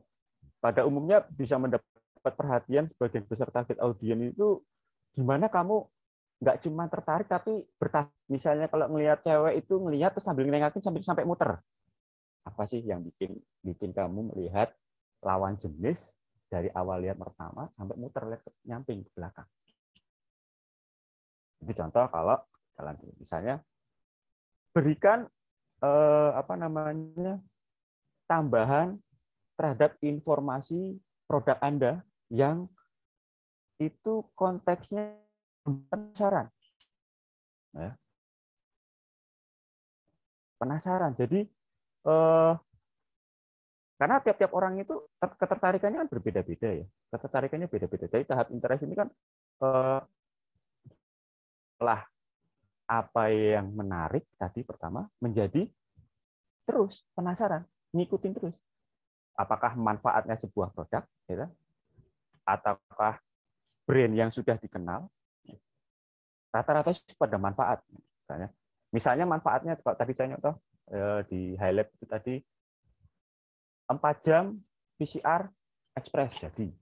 Terus manfaatnya PCR kami mampu mendeteksi varian terbaru saat ini. Orang mikir, oh iya, tempat lain sama jualannya. Gitu ya. Tapi apa yang membuat beda? Oh, ini bisa mendeteksi varian terbaru. Oh ya udah, berarti saya masih ngikut ini. Atau tadi misalnya ayam goreng. Kalau ayam, rasakan crispy-nya lebih crispy dari yang lain. Misalnya. Crispy-nya pedas sampai ke dalam, misalnya gitu. Banyak lah beberapa kalimat-kalimat yang Anda bisa keluarkan dalam konteks untuk membuat interest. Ya, di sini yang perlu dicatat adalah membuat ketertarikan konsumen ya kepada produk Anda. Ya. Tapi ingat nih, kedekatannya atau pendekatannya itu bukan hanya sebatas masalah produk. Jadi jangan produk ini bagus begini, enggak, jangan. Tapi lebih ke manfaat produk misalnya. Lebih ke ini tuh berguna nggak sih buat saya gitu. Ini berguna nggak sih? Ada value-nya nggak sih? Ada manfaatnya nggak sih buat market? Ya, misalnya jualan sapu model A atau model B, sama nih jualannya, tapi apa sih manfaat lebihnya? Ada konteks lain nggak sih yang membuat kamu lebih interest? Sampai di sini ngerti ya. Jadi interest ini kalau saya garis bawahi di sini adalah berbicara kamu terhadap produk kamu itu lebih kepada manfaatnya kepada market, pada konsumen. Ya, misalnya kalau misalnya tadi produk tas misalnya. Tas kami muat lebih banyak, namun tetap terlihat ramping dan sederhana. Nah, manfaatnya kan muatnya lebih banyak, tapi terlihat ramping dan sederhana. Jadi orang tahu, oh iya saya tuh pengen pakai tas, tapi muatnya banyak, tapi nggak kelihatan penuh banget. Betul, tertarik saya. Atau makanan. Contoh tadi, kalau tadi saya ngomong kita tambahin lagi deh, misalnya buat kamu yang suka tantangan, suka pedas, pantang buat dilewatkan. Merasa tertantang nggak? Merasa tertarik nggak? Nah ini, jadi interestnya nambah. Apa iya sih? Apa iya sih sepedes itu? Iya. Saya tuh senang pedes. Tapi kalau ditantang yang pedes-pedes kayak gini nggak bisa nih saya diemin. Gitu. Itu jadi memunculkan interestnya dapat. Oh iya, saya kena nih. Ya, attention-nya tadi sudah kena. Tambahin interest, orang nggak akan kemana-mana lagi, pengen baca terus, pengen melihat terus apa yang kamu buat. Dari interest-nya sudah dapat. Nah, masuk yang ketiga. Nah, yang ketiga ini apa nih? D-nya apa? Desire. Desire ya. Desire itu keinginan. Keinginan itu mengarah kepada, wah, enak nih. Katanya mau nyoba nih. Ya, boleh lah. Ya udah deh, apa aku kesana aja ya? Apa aku ngambil yang ini aja ya? Ini udah ngomongin masalah keinginan nih. Akhirnya dari melihat, ya kan, terus kemudian dapat interestnya, ngerti manfaatnya, terus tumbuh keinginan untuk gue pacarin deh, gue pengen tembak deh, kayak gitu, gue pengen beli deh, ya. Nah, di sini lebih kepada kalau saya selama ini berjalan itu yang rata-rata berhasil dan malah long life atau maksudnya long term ya, lama, itu yang menampilkannya kedekatan emosional dan kepribadian. Makanya saya tulis di poin kedua itu. Kuncinya adalah menampilkan emosi dan kepribadian. Jadi kesamaan keresahan, kesamaan entah pertemanan, kesamaan komunitas. Contoh begini deh. Contoh begini. Sekarang minimal kalau teman-teman kenal saya, suka dengan saya, ngerti apa yang saya jelaskan, dan saya ada brand yang melekat di saya. Apa itu? Highlight misalnya. Tadi saya nyebutin highlight. PCR di highlight itu cepat pokoknya. Kamu PCR pagi, siang udah dapat buat yang mau terbang, belum booster ketiga, mau ke highlight cepat bisa. Nah, yang ada di sini di ingatan kita karena kenal dengan saya. kita ada kedekatan, misalnya lebih dekat, kenal lebih dekat, pasti ya udah deh, tak nyoba ke highlight aja. Soalnya saya kenal kok sama Mas Denny, gitu. Atau Anda punya teman, punya usaha yang mirip-mirip, tapi kan ada kedekatan emosional kepribadian. Saya yakin Anda pasti memutuskan atau keinginan Anda memilih pasti, ya udah deh, aku sama Masnya aja deh. Kayak tadi personal branding tadi kalau udah dapet nih, udah dapet in touch-nya ke konsumen, dia nggak akan lari kemana-mana kok. Ini seorang marketing dia jago banget kalau tadi personal branding-nya udah dapat, itu marketing mau pindah ke perusahaan A, B, C. Tanya deh, misalnya kayak Mbak Priska tadi. Mbak Priska misalnya temennya marketing dia jago banget, ya kan? Dia di leasing misalnya. Ini dia pegang leasing A, habis itu pindah di leasing B, ya. Saya yakin itu marketnya atau prospekannya dia yang sudah pernah terlayani dengan baik sama dia, ketika dia pindah di leasing B, pasti dia akan ke leasing B. Ngikut dia, ngintil. Karena apa? Itu tadi. Dia sudah membangun personal branding, ya toh? Attention-nya dia udah dapetin, interest-nya udah dapet, nah kedekatan emosionalnya nyampe juga. Itu secara personalnya. Tapi kalau secara produk, apa nih yang biasanya apa namanya dimunculkan? Fokus kepada manfaat.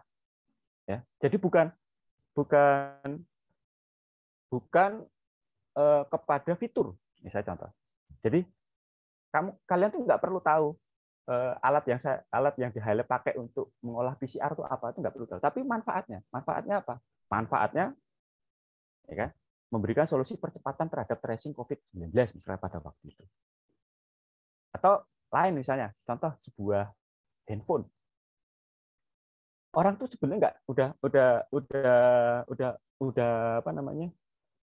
Udah menggeser kepada fiturnya prosesornya ini udah males. Langsung sebutin aja, ini HP gaming. Ini HP dengan produk hasil selfie terbaik. Contoh misalnya iPhone boba itu, kenapa orang pada beli? Kenapa banyak influencer yang beli? Karena dia manfaatnya apa? Oh ya, saya kalau story bening misalnya. Bagus gambarnya. Kalau foto gambarnya bening, kualitasnya. Walaupun ini pakai merek A sama merek B yang Android tapi kalau pakai iPhone walaupun dia agak sedikit murah dikit dibanding harga, tapi kok kameranya bisa bening. Itu manfaat. Orang mengambil keputusan membeli. Dan dia akan fanatik terhadap suatu brand ada di desire-nya. Jadi keinginannya di situ. Akhirnya muncul. Nah, ciptain tuh. Attention-nya diciptakan, ya, interest-nya diciptakan, desire-nya ciptain. Nanti saya akan memberi challenge buat teman-teman semuanya. Yuk ciptain satu rangkaian dari atas sampai bawah, ya. AIDA ini munculin. Udah bener belum? Nangkap nggak apa yang saya sampaikan? Nah, gitu ya. Ini desire-nya. Jadi branding itu merupakan apa ya? Pak saya catatan di sini adalah cara selanjutnya adalah branding merupakan permainan jangka panjang. Jadi branding itu kalau sudah nempel jangka panjang. Tadi yang saya kasih contoh ya. Dia mau pindah leasing A, leasing B, ya akan ngikut.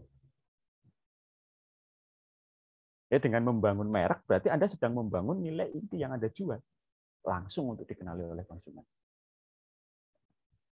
Desire-nya dapat. Aku pengennya karo Mas itu aja kok. Aku pengennya produk ini aja kok. Aku kalau minum, kalau nggak Coca-Cola nggak mau. Ada Coca-Cola, ada Pepsi. Anda milih mana? Oh, saya pengennya cuma Coca-Cola.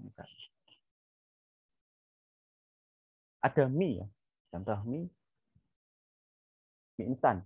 Ada Indomie, ada Sarimi, ada mie sedap apa.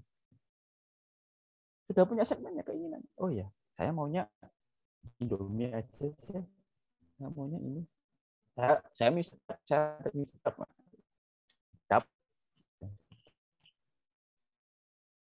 Sampai di sini ya, di sini bisa dipahami ilmunya di desire.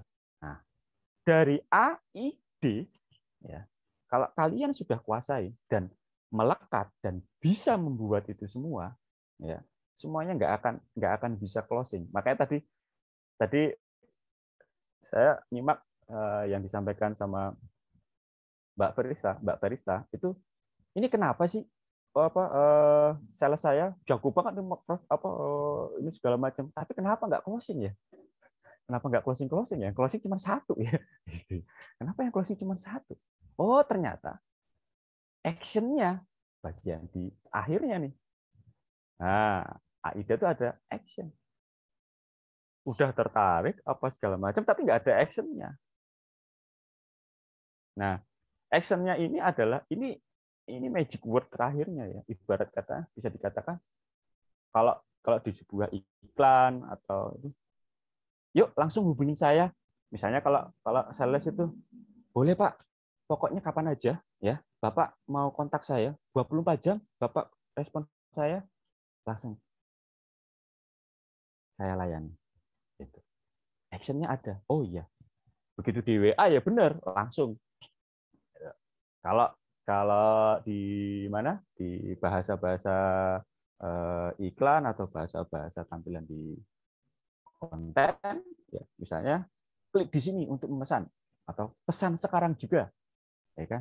Tekan banner di bawah untuk melakukan pembelian, ya. Atau isi email untuk berlangganan, ya, gitu kan?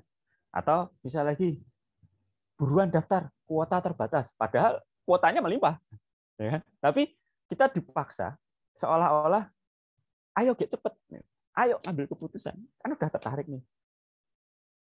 Promo ini berlaku hanya 2 jam. Promo ini hanya berlaku 3 hari. Ya kan? Beli sekarang. Ya kan? Pesan sekarang, gunakan nanti. Boleh pesan sekarang, digunakan nanti. Bayar sekarang dulu, makainya nanti boleh. Jadi ada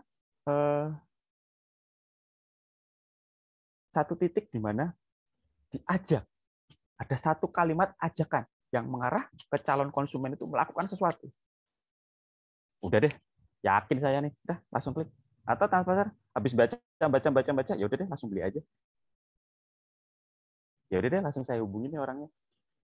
Nah, kalau udah sampai di situ, artinya ya bungkusan strategi Anda itu berhasil. Udah, ini AIDA ini ya, AIDA ini berlaku di semua platform. Ya, di semuanya. Ya. AIDA ini berlaku di semuanya. Kamu mau bikin blog, mau bikin caption, ya, mau bikin desain, mau bikin tulisan, ya, mau bikin apapun, selama itu konsepnya untuk marketing, gunakan teknik AIDA, jaminan. Tapi di sini lagi-lagi ya, kreativitas dalam membuat diperlukan. Referensi harus banyak. Ibarat mau perang tuh gini.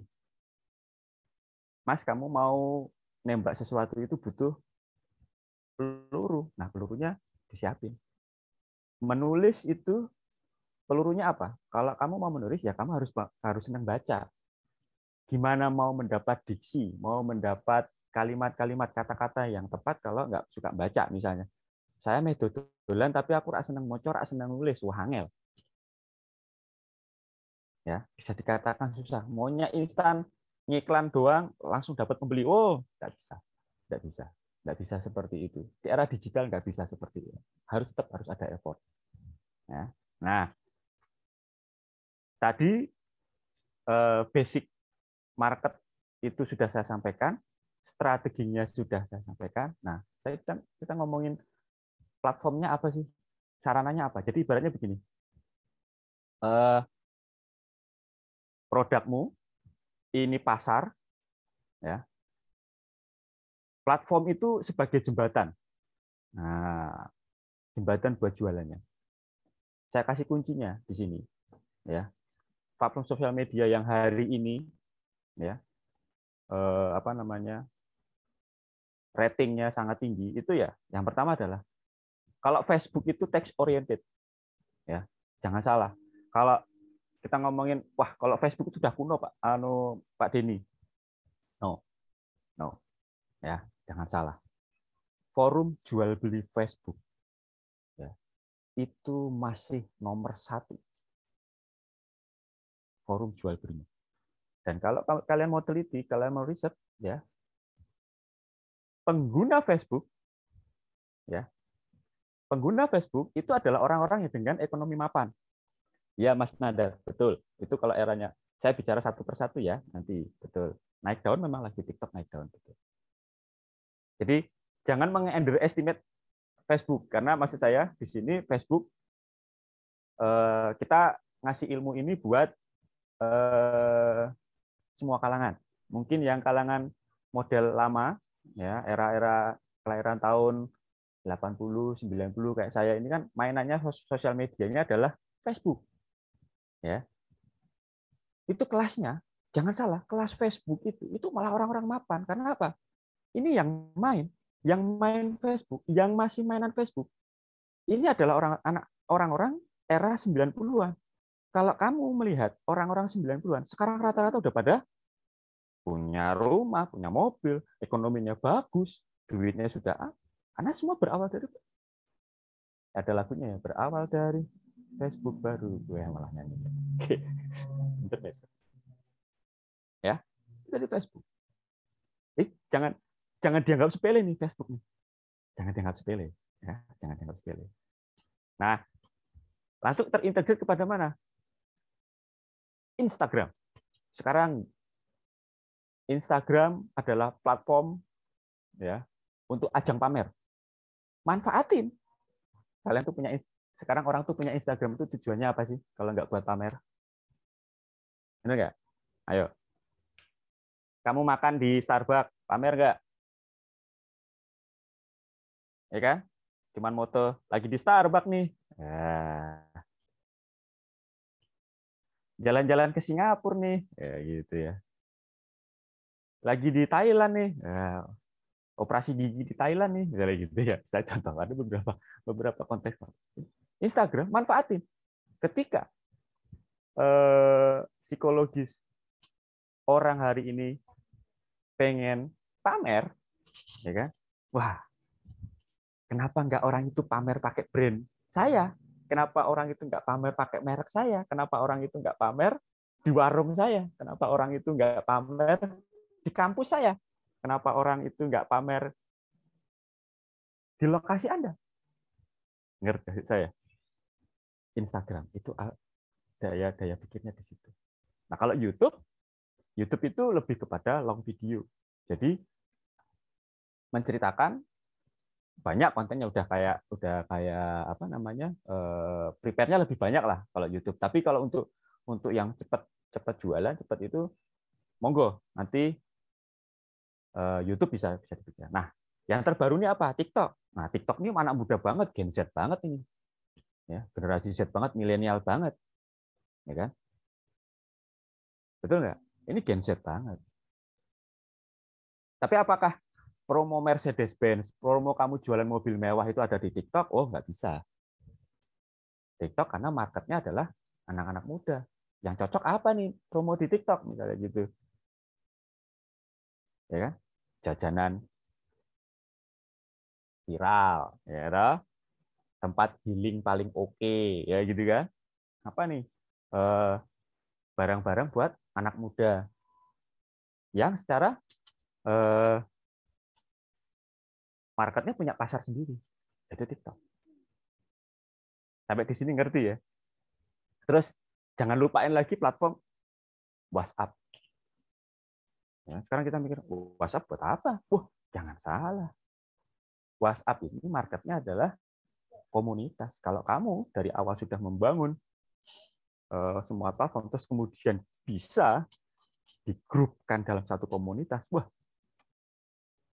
WhatsApp itu kadang-kadang lebih ngeri impact-nya daripada yang lain. Ya, kita nggak nyangka. Saya ada jadi satu konsultan, seorang teman, dia seorang nggak chef sih, tapi dia pintar masak, jago masak, sampai dipanggil chef pengakuannya oleh ibu-ibu grup. Itu cuma gara-gara dia jago bikin nastar, bikin kue kering, kastengel dan sebagainya. Ya, Dia sudah pakai Facebook dulu, terus kemudian digrupin sama dia di WhatsApp. Itu grupnya, satu grup, dia bisa punya satu grup itu isinya 250 orang. Dan itu tiap-tiap daerah. Sampai grup-grupnya tuh bikin, ya ada bikin DPC-nya, bikin DPD-nya. Jadi kalau dia mau demo masak gitu, dia tinggal share aja. Ini satu gambaran. Oh, ternyata platform itu juga bisa dipakai. Konsepnya apa? Sama. Tetap saya ajarkan waktu itu, pakainya AIDA, Mas, gitu. Informasinya, Mas. Sekarang siapa sih ibu-ibu yang nggak pengen bikin nastar? Katanya. Saya ngasih pertanyaan kayak gitu ke teman saya. Siapa sih? Kamu jago bikin nastar. Ya udah, kasih tipsnya yang paling cepat dan mudah. Siapa sih nggak pengen bikin nastar? Apalagi ini mau lebaran ya. Wah, dia jobnya banyak banget nih. Siapa sih nggak pengen bikin kue kering? Karena ada pengakuan, wah, bikin ini enak, oh ini enak, ini enak. Terus. Nah, ini platformnya yang perlu diketahui. Nah, kalau ngomongin ini semua, ya supaya bisa berhasil dan segala macam, ya pastinya ada tekniknya lagi. Nah, konten dari sini semua buatnya pakai apa? Yang buatnya pakai AIDA tadi. Kita masih bicara how to make it. Nah, saya ada pertanyaan, aman nggak sih bikin satu konten untuk semua sosmed? Ayo, kira-kira gimana? Saya satu konten terus saya posting di Instagramnya sama, di Facebook sama, ya kan? Di TikTok juga sama. Kira-kira pas nggak? Karena ini tadi yang saya sebutkan tadi, orientasinya berbeda. Jadi kalau bikin konten Facebook ya di riset dulu. Facebooknya seperti apa? Instagramnya, insight-nya bagaimana? YouTube-nya juga kan bisa dilihat dari insight. Teman-teman nanti bisa lihat dari insight. TikTok seperti apa? WhatsApp seperti apa? Ini gambaran global. Nah, nih TikTok. Kalau TikTok itu setelah hasil riset endorse all and marketnya belum tahu kemana. Betul. TikTok ini masih algoritmanya masih unpredictable kalau saya teliti selama beberapa bulan terakhir ini. Unpredictable. Bahkan untuk FYP TikTok saja itu nggak bisa kita setting. Kita nggak tahu nih mau bikin FYP di TikTok itu seperti apa, itu kita nggak ngerti. Belum ada konsep bisa FYP itu nggak ada. Tiba-tiba nih anak kecil cuman nyanyi-nyanyi, tengok-tengok, kok FYP ya? Konsepnya gimana ya? Itu benar-benar random. Jadi pelajarin. Kalian mau pakai platform apa sih mau jualan yang tepat dan mengenai sasaran untuk teman-teman. Tapi kuncinya dari AIDA. Oke, sampai sini ngerti ya? Mudah-mudahan ngerti. Nah, kita ngomongin strategi apa sih yang paling tepat saat ini. Saat ini strategi yang paling tepat ya, kalau kunciannya saya. Ini yang pertama adalah search engine marketing. Ya, search engine marketing ini mengarah kepada bagaimana traffic itu masuk ke Anda. Nah, search engine marketing ini begini. Kamu kalau punya produk, ya mau jualan, udah ngerti AIDA, sudah punya sosmed, ya. Tapi kalau mau main SEM, nggak punya landing page, nggak punya situs, nggak punya website, itu percuma. Jadi minimal punya landing page. Jadi ketika kamu promote Instagram kamu iklanin atau ads Instagram kamu, orang itu nggak langsung lihat gambar, nggak langsung lihat caption, tapi lihat informasinya ada di mana sih. Minimal ketika klik, dapat satu landing page, informasi tentang produk kamu. Di situ kamu bisa rangkai lagi, AIDA lagi, bikin AIDA lagi, keputusan apa, pesan sekarang, langsung ke nomor WA. Atau landing page kamu ya, misalnya link Instagram kamu, tapi dalam feed kamu adalah caption apa semuanya menarik mengandung usaha. Ya itu juga bisa. Tapi untuk bisa masuk di SEM atau di SEO-nya Google, minimal harus punya landing page atau taruhlah blog lah. Landing page itu bisa blog, bisa website. Nah sekarang atau iklan web itu bisa. Nah SEM ini ya, SEM ini yang sekarang paling enak adalah pakainya iklan Google Ads misalnya. Teman-teman pernah tahu iklan Google Ads? Ya, kalian bisa merancang sebuah iklan. Google Ads itu udah enak banget, dipandu sampai bisa bikin ads Google. Itu teman dari headline pertama, terus H2 ya kan, sampai kalimatnya tuh Google sudah buat. Ya. Bahkan kalian juga misalnya kalian sudah punya tempat, kalian bisa buat Google Business teman-teman, ya kan? Oh, tokonya saya di sini. Kalau Google Map-nya sudah dapat, langsung diakuisisi dengan Gmail Anda bisa, ya kan? Masukin jadi Google Ads. Bikin iklan di Google Ads. Iklan Google Ads murah kok. Dari 20.000 aja bisa. 50.000 aja sehari bisa. Murah. Oke. Itu kalau yang mau pakai search engine marketing. Jadi setiap orang cari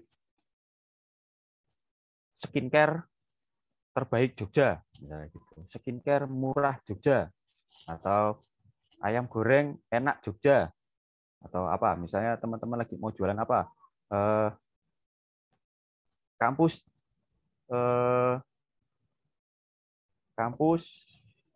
industri terbaik Jogja, gitu.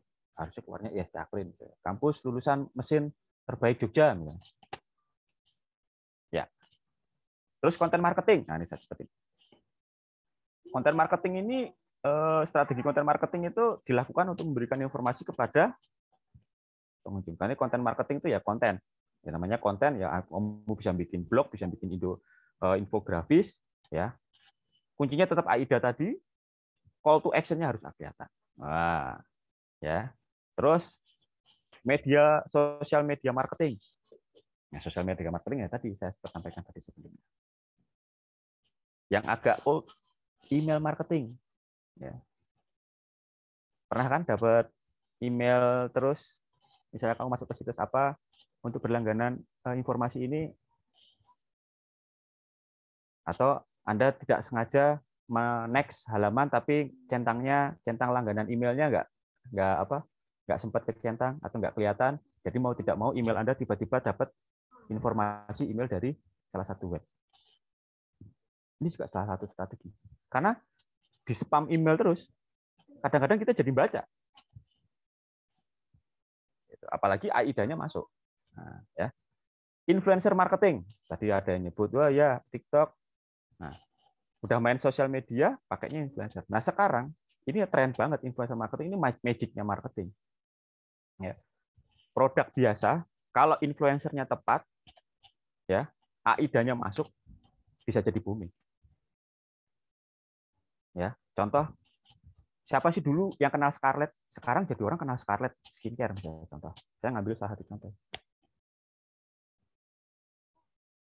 Ya gimana nggak terkenal? Orang ambil influencernya Song Joong Ki ya, gitu. Naik jauh langsung dia. Contoh, ini salah satu contoh. Ya. Nah, yang keenam adalah copywriting. Kalau ngomongin copywriting, yaitu strategi, ya sudah. Dari semuanya ini copywriting itu mendominasi ya, nulis ya semuanya itu namanya copywriting. Gimana membuat copywriting yang tepat. Nah, saya rasa itu gambaran globalnya. Jadi kalau mau ngomongin tepat gunanya, nanti saya terakhir ada tips-tips lah. Misalnya contoh di Instagram, gimana sih bikin engagement Instagram yang jitu dan sebagainya. Nah, ini untuk gambaran dulu supaya teman-teman bisa mengerti. Mudah-mudahan bisa dipahami. Gitu aja dulu, Mas. Ya, terima kasih Mas Denny. Luar biasa sekali. Ini tadi udah dijelasin dari konsep AIDA sampai platformnya apa saja, bahkan dijelasin tentang bagaimana kelebihan dari masing-masing platform ya Mas ya. Iya. Meskipun TikTok sekarang memang lagi ramai-ramainya, tapi ternyata memang ada beberapa hal yang perlu diperhatikan, apakah produknya cocok dengan medianya, ataukah media juga cocok dengan target yang ingin disasar. Misalnya, mau jualan mobil tadi ya, Mungkin kalau jualan mobil kayaknya lebih ke pengguna Facebook, karena tadi kalau misalnya dilihat Mas Denny bilang pengguna Facebook ini rata-rata udah punya sumber pendapatan yang lebih daripada pengguna TikTok, gitu ya Mas ya. Oke. Siap. Baik, Mas Denny dan juga Mbak Ferista dan juga Bapak Ibu hadirin, kita akan ke sesi tanya jawab. Silahkan jika ingin bertanya bisa disampaikan melalui kolom chat. Namun sepertinya juga beberapa sudah saya lihat juga pertanyaannya ini Mas Mbak di kolom chat. Ini yang pertama mungkin dari Mas Erikson dulu ya. Ini yang sudah ngechat dari awal ini Mas. Erikson JKT ini bertanya untuk kedua narasumber ini. Ini bagaimana seharusnya peran mahasiswa muda atau generasi Z ini menciptakan semangat personal branding, bisnis generasi milenial menuju sukses masa depan di era industri digital 5.0 serta pandemi COVID, terutama dalam menghadapi bonus demografi 2030 yang akan datang. Apa saja sih yang perlu, apa saja tantangannya dan strategi apa saja yang perlu diperhatikan. Lalu bagaimana kita dapat bersaing nih di era 5.0, lalu bagaimana strategi konkretnya untuk para pelaku bisnis di daerah, khususnya daerah pedalaman atau daerah pedesaan yang masih awam dan pemula dengan dunia digital. Nah, ini monggo. Mungkin Mbak Ferista dulu, mungkin yang pertama.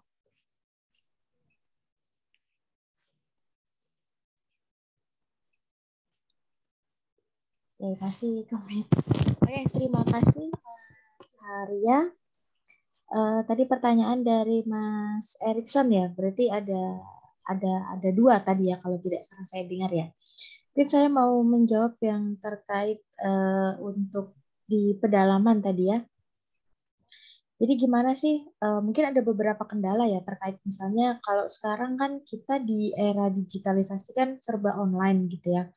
Tapi biasanya kalau daerah pedalaman itu ada keterbatasan terkait jaringan. Nah, kemudian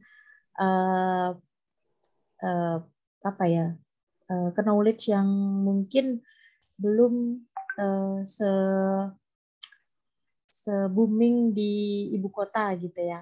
Nah, mungkin ada beberapa cara atau strategi yang bisa digunakan gitu. Yang pertama, tetap semangat dulu untuk belajar dan mencari tahu terkait apa sih personal branding itu gitu ya. Jadi yang pertama tetap tadi saya sampaikan adalah dari dirinya dulu. Jadi dari diri sendiri ini kita harus membentuk image dulu. Jadi di diri kita ini harus ada hal yang unik, hal yang khas gitu. Apa sih yang bisa kita ciptakan bahwa ternyata kita ini berbeda. Kita berbeda dari yang lain. Kita berbeda bahwa kita ini bisa menjadi prioritas seperti itu. Jadi kemudian yang kedua terkait keterbatasan jaringan dan lain sebagainya, itu tetap kita bisa menggunakan hal yang mungkin kalau sekarang ini dibilang ketinggalan zaman gitu ya. Tapi pada kondisi di tempat atau lokasi yang mungkin sulit, desa dan lain sebagainya, itu kita bisa kok ngadain seperti sosialisasi gitu ya. Jadi biasanya kayak contoh dokter deh.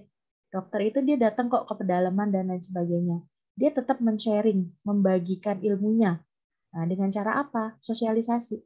Karena apa? Tidak semua orang dengan di dunia maksudnya desa terpencil gitu ya, dapat menerima perubahan zaman. Nggak semuanya. Nah, yang harus dilakukan apa? Dari diri sendiri dulu. Dia mau nggak menerima perubahan? Karena kita beda generasi nih. Biasanya kalau generasi yang apalagi dia secara mindset susah menerima perubahan, akan sulit. Mau kita sosialisasi, mau kita kasih contoh, mau kita apain juga, mindsetnya enggak. Gitu.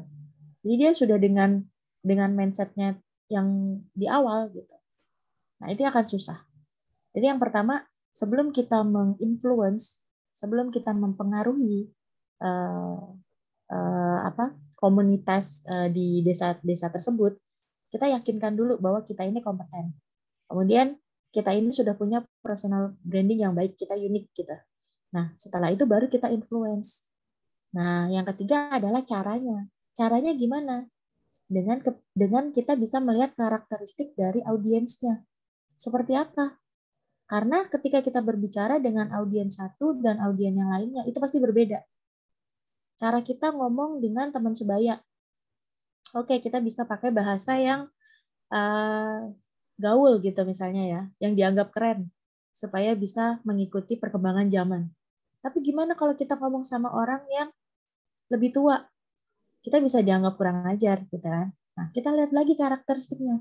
Tapi jangan salah, orang tua biasanya juga ada yang gaul gitu ya, supaya dia bisa apa? Ikut masuk ke dalam dunianya gitu. Kayak misalnya kayak orang tua yang punya anak ABG nih, anaknya susah banget dibilangin nih, lagi pencarian jati diri gitu. Orang tua yang berusaha masuk ke dalam dunia tersebut. Nah, itu bisa dilakukan juga sih. Kurang lebih mungkin seperti itu sih. Mungkin monggo Kak Denny mau ditambahkan. Ya, makasih. Kalau saya lebih ke gini. Ini kalau ngomongin di pedalaman ya, kalau tadi saya menarik sih. Ini gimana sih kalau misalnya di daerah pedalaman, terus era sekarang, ya dilihat aja. Tetap pakai AIDA kalau saya. AIDA-nya tetap dipakai, Mas. Misalnya gini, di pedalaman, oh nggak pakai sosial media. Oke, kamu bisnis apa sih? Mau buka toko misalnya. Ya udah, tokonya dibikin A-nya apa tadi? Ayo, misalnya gitu ya. A-nya apa? Nya attention. Tokonya dibikin terang, ya kan? Dibikin terang. Dikasih, pernah lihat kayak chat wawawa, dikasih boneka yang gini-gini di pinggir jalan, ya toh? Apa lampunya terang, atau misalnya pernah lihat ada tempat makanan warnanya lampunya kelap-kelip, menarik perhatian. Iki apa toh? Iki dodolan apa toh? Ya kan? Atau bahkan yang interaktif lagi, di setelin musik dangdut misalnya gitu, kencang banget di pinggir jalan. Promo handphone ya, counter misalnya tapi dia di area pedesaan nggak pakai sosmed. Itu bikin boneka joget-joget sekarang di pinggir jalan. Itu menarik. Ada attention-nya. Orang, oke, apa tuh? Ini apa sih? Nah, tetap dipakai. Interest-nya gimana? Ya, terus dilanjutin. Oh, apa yang membuat orang itu menarik? Desire-nya dikasih lagi. Ini manfaatnya, begini, begini. Bisa dengan sosialisasi tadi. Masuk, betul. Ibu-ibu mau jualan makanan. Oh, target market saya siapa ya? Di pedalaman ini nggak pada pakai sosmed nih. Cuman pakainya grup WA misalnya gitu, ya. Oh, ada perkumpulan arisan. Oh, ya udah. Saya buatin aja sampling, ya, makanan saya tak bagiin gratis. Siapa sih yang nolak makanan gratis? Ya gitu kan. Masuk kan kalau market tuh. Ya, produk. Lakukan tulisnya apa? Oh ya, saya kasih sampling gratis. Ibu-ibu, nih coba ya. Nanti kalau itu bisa pesan ke WA saya. Sama, tekniknya sama. Ya kan? Ini di WA. Nah, nanti di WA baru dibuatin gambar-gambar, dikirimin. Orang udah masuk grup, dikirimin gambar-gambar. Konsepnya AIDA masuk lagi. Pakainya WhatsApp. Jadi ya, platform yang dipakai WhatsApp. Oh, ternyata ini ibu-ibu anunya Facebook misalnya gitu. Oh ya, Facebook. Pakainya apa? Ke Instagram. Ini bisa lihat tuh Instagram saya kalau yang bisa Instagram. Jadi will-nya tetap muncul dari situ. Kalau kita melihat sebetulnya nggak ada halangan, ya. Tinggal kreativitas. Creativity itu penting. Jadi jangan sampai jangan banyak berpikir, oh iya, sosial media berjalan ya saya startnya dari sosial media. Oh salah, jangan. Mulai dulu tadi personal branding betul, brand image-nya betul, ya harus dibuat dulu, ya kan. Marketnya di mana? Oh marketnya pedalaman nih, belum pada pakai handphone, cuma pakainya WhatsApp. Ya udah, saya masuk dulu, kenalin dulu siapa saya, siapa produk saya, kenalin, baru jualan. Jadi jangan berpikir bahwa itu sulit. Kalau era digitalnya ya dari segi marketing ya mau gimana lagi ya, tadi sudah banyak saya sampaikan. Tapi kalau ngomongin tips-tipsnya sebetulnya bahasanya cukup panjang ya. Saya rasa begitu. Begitu aja Mas Arya. Tambahan dari saya. Baik, terima kasih Mas Denny dan juga Mbak Verista. Ini tadi semoga cukup menjawab pertanyaannya ya Mas Erikson. Terima kasih untuk pertanyaannya. Kita ke pertanyaan berikutnya. Ini disampaikan sama Mas Nandar. Wah, ini salah satu peserta yang aktif ya, suka ngasih komentar juga. Ini pertanyaannya untuk Mas Denny nih, Mas Denny. Mas, bagaimana ini memaksimalkan digital marketing jika target market kita tidak begitu besar aktivitasnya di sosmed dan kurang familiar dengan mengenai teknologi, misalnya ibu rumah tangga? Ya, itu mudah, Mas. Itu berarti kamu nggak bisa pakai teknik marketing digital, nggak bisa. Ya, kalau berarti kan kenali pasar. Pasarnya bisa nggak pakai media digital? Oh, kalau pasarnya nggak bisa, jangan dipaksain. Tapi dikenalkan. Nah, dikenalkan ya. Jadi kayak tadi yang saya bilang, saya kasih contoh tadi. Ini ibu-ibu, kamu jualan, misalnya jualan makanan tadi, ya kan? Kamu punya produk kue enak, ya kue Lebaran nih, ya kan? Nggak pada ngerti, nggak pada mainan sosmed, nggak. Tapi dikenalkan. Ini loh Bu, sampel ya, dicobain. Tapi jangan lupa di situ konvensional tulisin Instagram. Bu, main Instagram dong, liatin dong. Nah, gitu ya. Pendekatan seperti itu. Jadi memang kalau ngomongin apakah itu berat, ya namanya buka market itu berat. Nggak ada yang namanya buka market itu nggak berat. Ya, namanya orang jualan itu nggak bisa langsung rame. Kamu jualan pisang goreng atau jualan gorengan di pinggir jalan di tempat yang baru, kamu jangan berharap satu hari itu kamu laris, nggak bisa. Tapi eksistensi, konsistensi, dan apa yang kamu perbuat dalam terus pasti orang akan datang. Ibarat kamu jualan gorengan di situ, satu hari kamu nggak habis, terus kamu down, besok nggak jualan. Loh, orang kemana habis beli mau beli lagi, loh udah nggak jualan, hilang konsumen satu. Tapi konsis aja terus. Kata tadi saya tertarik sekali dengan bahasanya Mbak Badrika. Udah benar melakukan tapi konsistensi kurang. Nah, itu berat. Ya, kalau nggak konsis berat. Makanya memulai sesuatu itu, kalau prinsip saya, face it, fix it. Fix it, face it. Ya.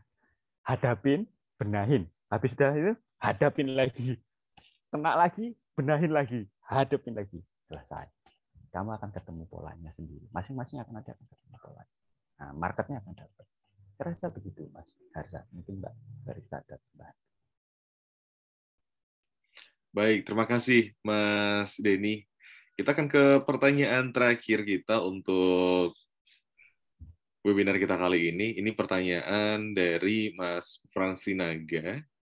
Ini mau bertanya kepada narasumber nih, ya. Ini pertama adalah, manakah yang lebih disukai, algoritma search engine agar branding produk kita menjadi laman pertama di Google? Apakah dengan video, gambar, atau artikel? Lalu, apakah ada copyright atau hak cipta bila kita asosiasikan produk kita dengan salah satu gambar influencer atau merek tertentu ketika kita mempromosikan produk kita? Terima kasih. Oke. Ini katanya bagian saya deh ini ya. Ngomongin algoritma search engine supaya halaman pertama, kalau kamu teman-teman mau membuat web tapi sudah mikirnya bagaimana saya di halaman pertama, itu akan keliru besar, pasti akan kecewa. Ya.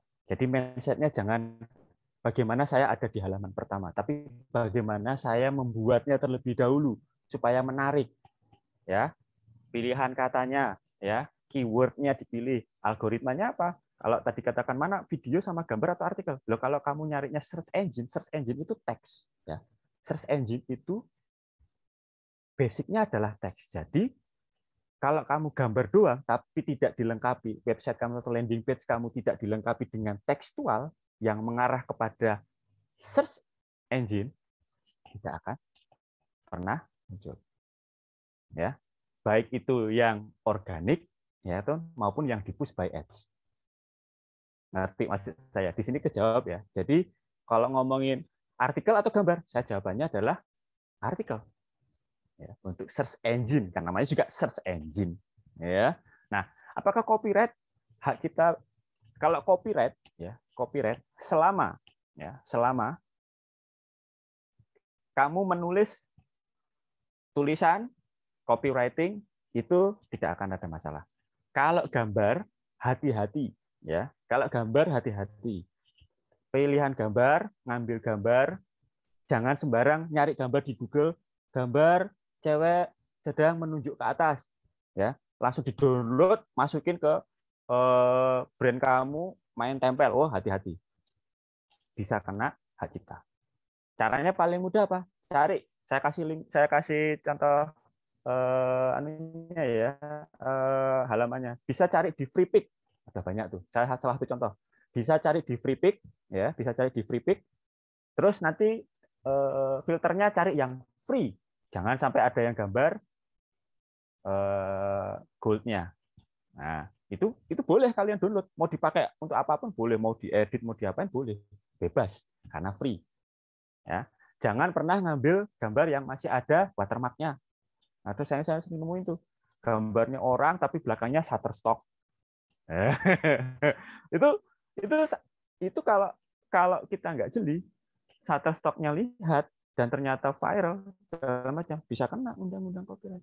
Bahkan saya pernah mengkritik BPJS Kesehatan Jogja waktu itu, bikin flyer gambarnya orang lagi begini tapi belakangnya ada tulisannya Shutterstock. Dia bilang, ini hati-hati Ibu, yang ngedesain ini nggak paham ini nggak paham copyright. Ini kalau kesebar terus dibaca, dilihat, malu-maluin dong, masa instansi pemerintah pakai gambarnya aja ngambil ya. Nah, ini pelajaran. Akhirnya di take down, tarik semua flyernya. Nah, ini hati-hati ya. Jadi gambar, kalau influencer ya jelas, kalau kamu influencer, namanya influencer ya kamu nge-hire influencer, deal harga, kontraknya di mana? Kontraknya cuma sampai Instastory ya cuma Instastory aja, jangan kamu taruh di feed. Nah, gitu kan. Kamu kontraknya sampai di feed, berapa kali postingan ya boleh. Kan ada ketentuan-ketentuannya. Jadi hukumnya tetap harus dijaga. Itu ya harus diperhatikan. Jadi membuat itu nggak main asal, ya. Membuat desain, membuat template itu nggak asal. Tetap ada koridornya. Karena ini sebetulnya bahasanya sendiri, Mas Arya. Kalau misalnya mau ngomongin bagaimana cara bikin feed Instagram yang baik, misalnya gitu, saya sebetulnya ada satu materi sendiri. Jadi gitu saya biasa konsultasinya. Ya gitu. Paling tidak ini gambaran umumnya. Ya, seperti itu. Ya, gitu aja. Terima kasih Mas Fransinaga atas pertanyaannya, bagus sekali. Siap, terima kasih Mas Denny dan Mas Fransinaga yang sudah kasih pertanyaannya. Dan baiklah Bapak Ibu, demikian untuk sesi Q&A kita pada pagi hari ini. Terima kasih untuk para pembicara yang sudah menjawab dan juga para penanya yang sudah bertanya melalui kolom chat. Semoga cukup menjawab. Nanti apabila ingin diskusi lebih lanjut, bisa nanti langsung kontak pribadi ya, Mbak Ferista dan juga Mas Denny, nanti bersama teman-teman nanti kalau misalnya mau cari di sosial media juga bisa. Oke, sebelum kita tutup, ini kita akan foto bersama dengan peserta. Silahkan teman-teman bisa untuk mengaktifkan kameranya terlebih dahulu.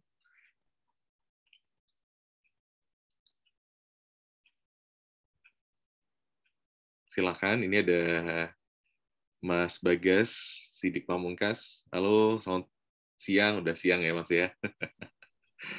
Oke, ini mungkin Mbak Dwi, mungkin Mas Ganjar, Mas Rudianto, Mas Nandar. Mas Nandar nih yang tadi aktif sama Mas Fransinaga juga yang tadi nanya, boleh on cam nih biar bisa ngelihat langsung.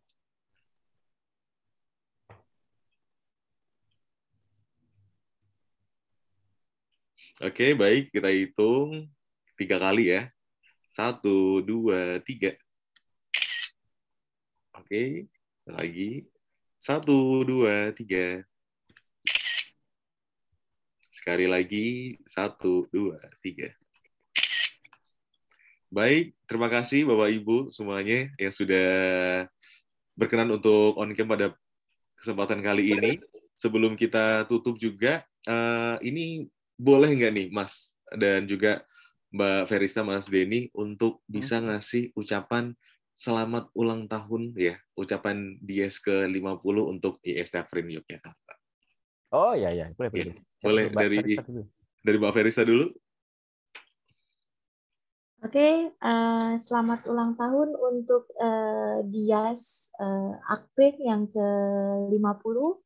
Semoga jaya selalu, sukses, makin terdepan, dan bisa menciptakan mahasiswa-mahasiswa yang berprestasi. Amin. Terima kasih Mbak Ferista. Selanjutnya Mas Denny, monggo.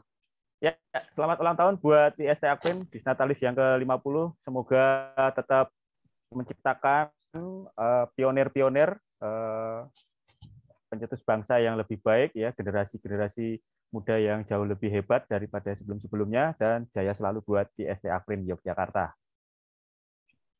Amin. Terima kasih, luar biasa sekali Mas Denny dan juga Mbak Ferista. Dan Bapak Ibu semua, nanti juga akan ada pengumuman pemenang giveaway yang nantinya juga akan diumumkan melalui melalui Instagram IST Akprin pada malam ini jam 8 malam, ya. Sekali lagi terima kasih Mas Denny dan juga Mbak Ferista. Terima kasih Mas Arya, Mbak Ferista, teman-teman semuanya. Dan demikian webinar series volume 5 bersama Mbak Ferista Lydia dan juga Mas Denny Herdian, Personal Branding and Digital Marketing to Grow Your Business. Terima kasih untuk Bapak, Ibu, Mbak, Mas semua yang sudah mengikuti kegiatan kita pada kesempatan kali ini. Dan tentunya sekali lagi kami mengucapkan untuk tetap beraktivitas di era digital, ya, dengan personal branding dan digital marketing untuk meningkatkan bisnis kita. Dan sampai jumpa di webinar berikutnya. Saya Hari Rizky pamit undur diri.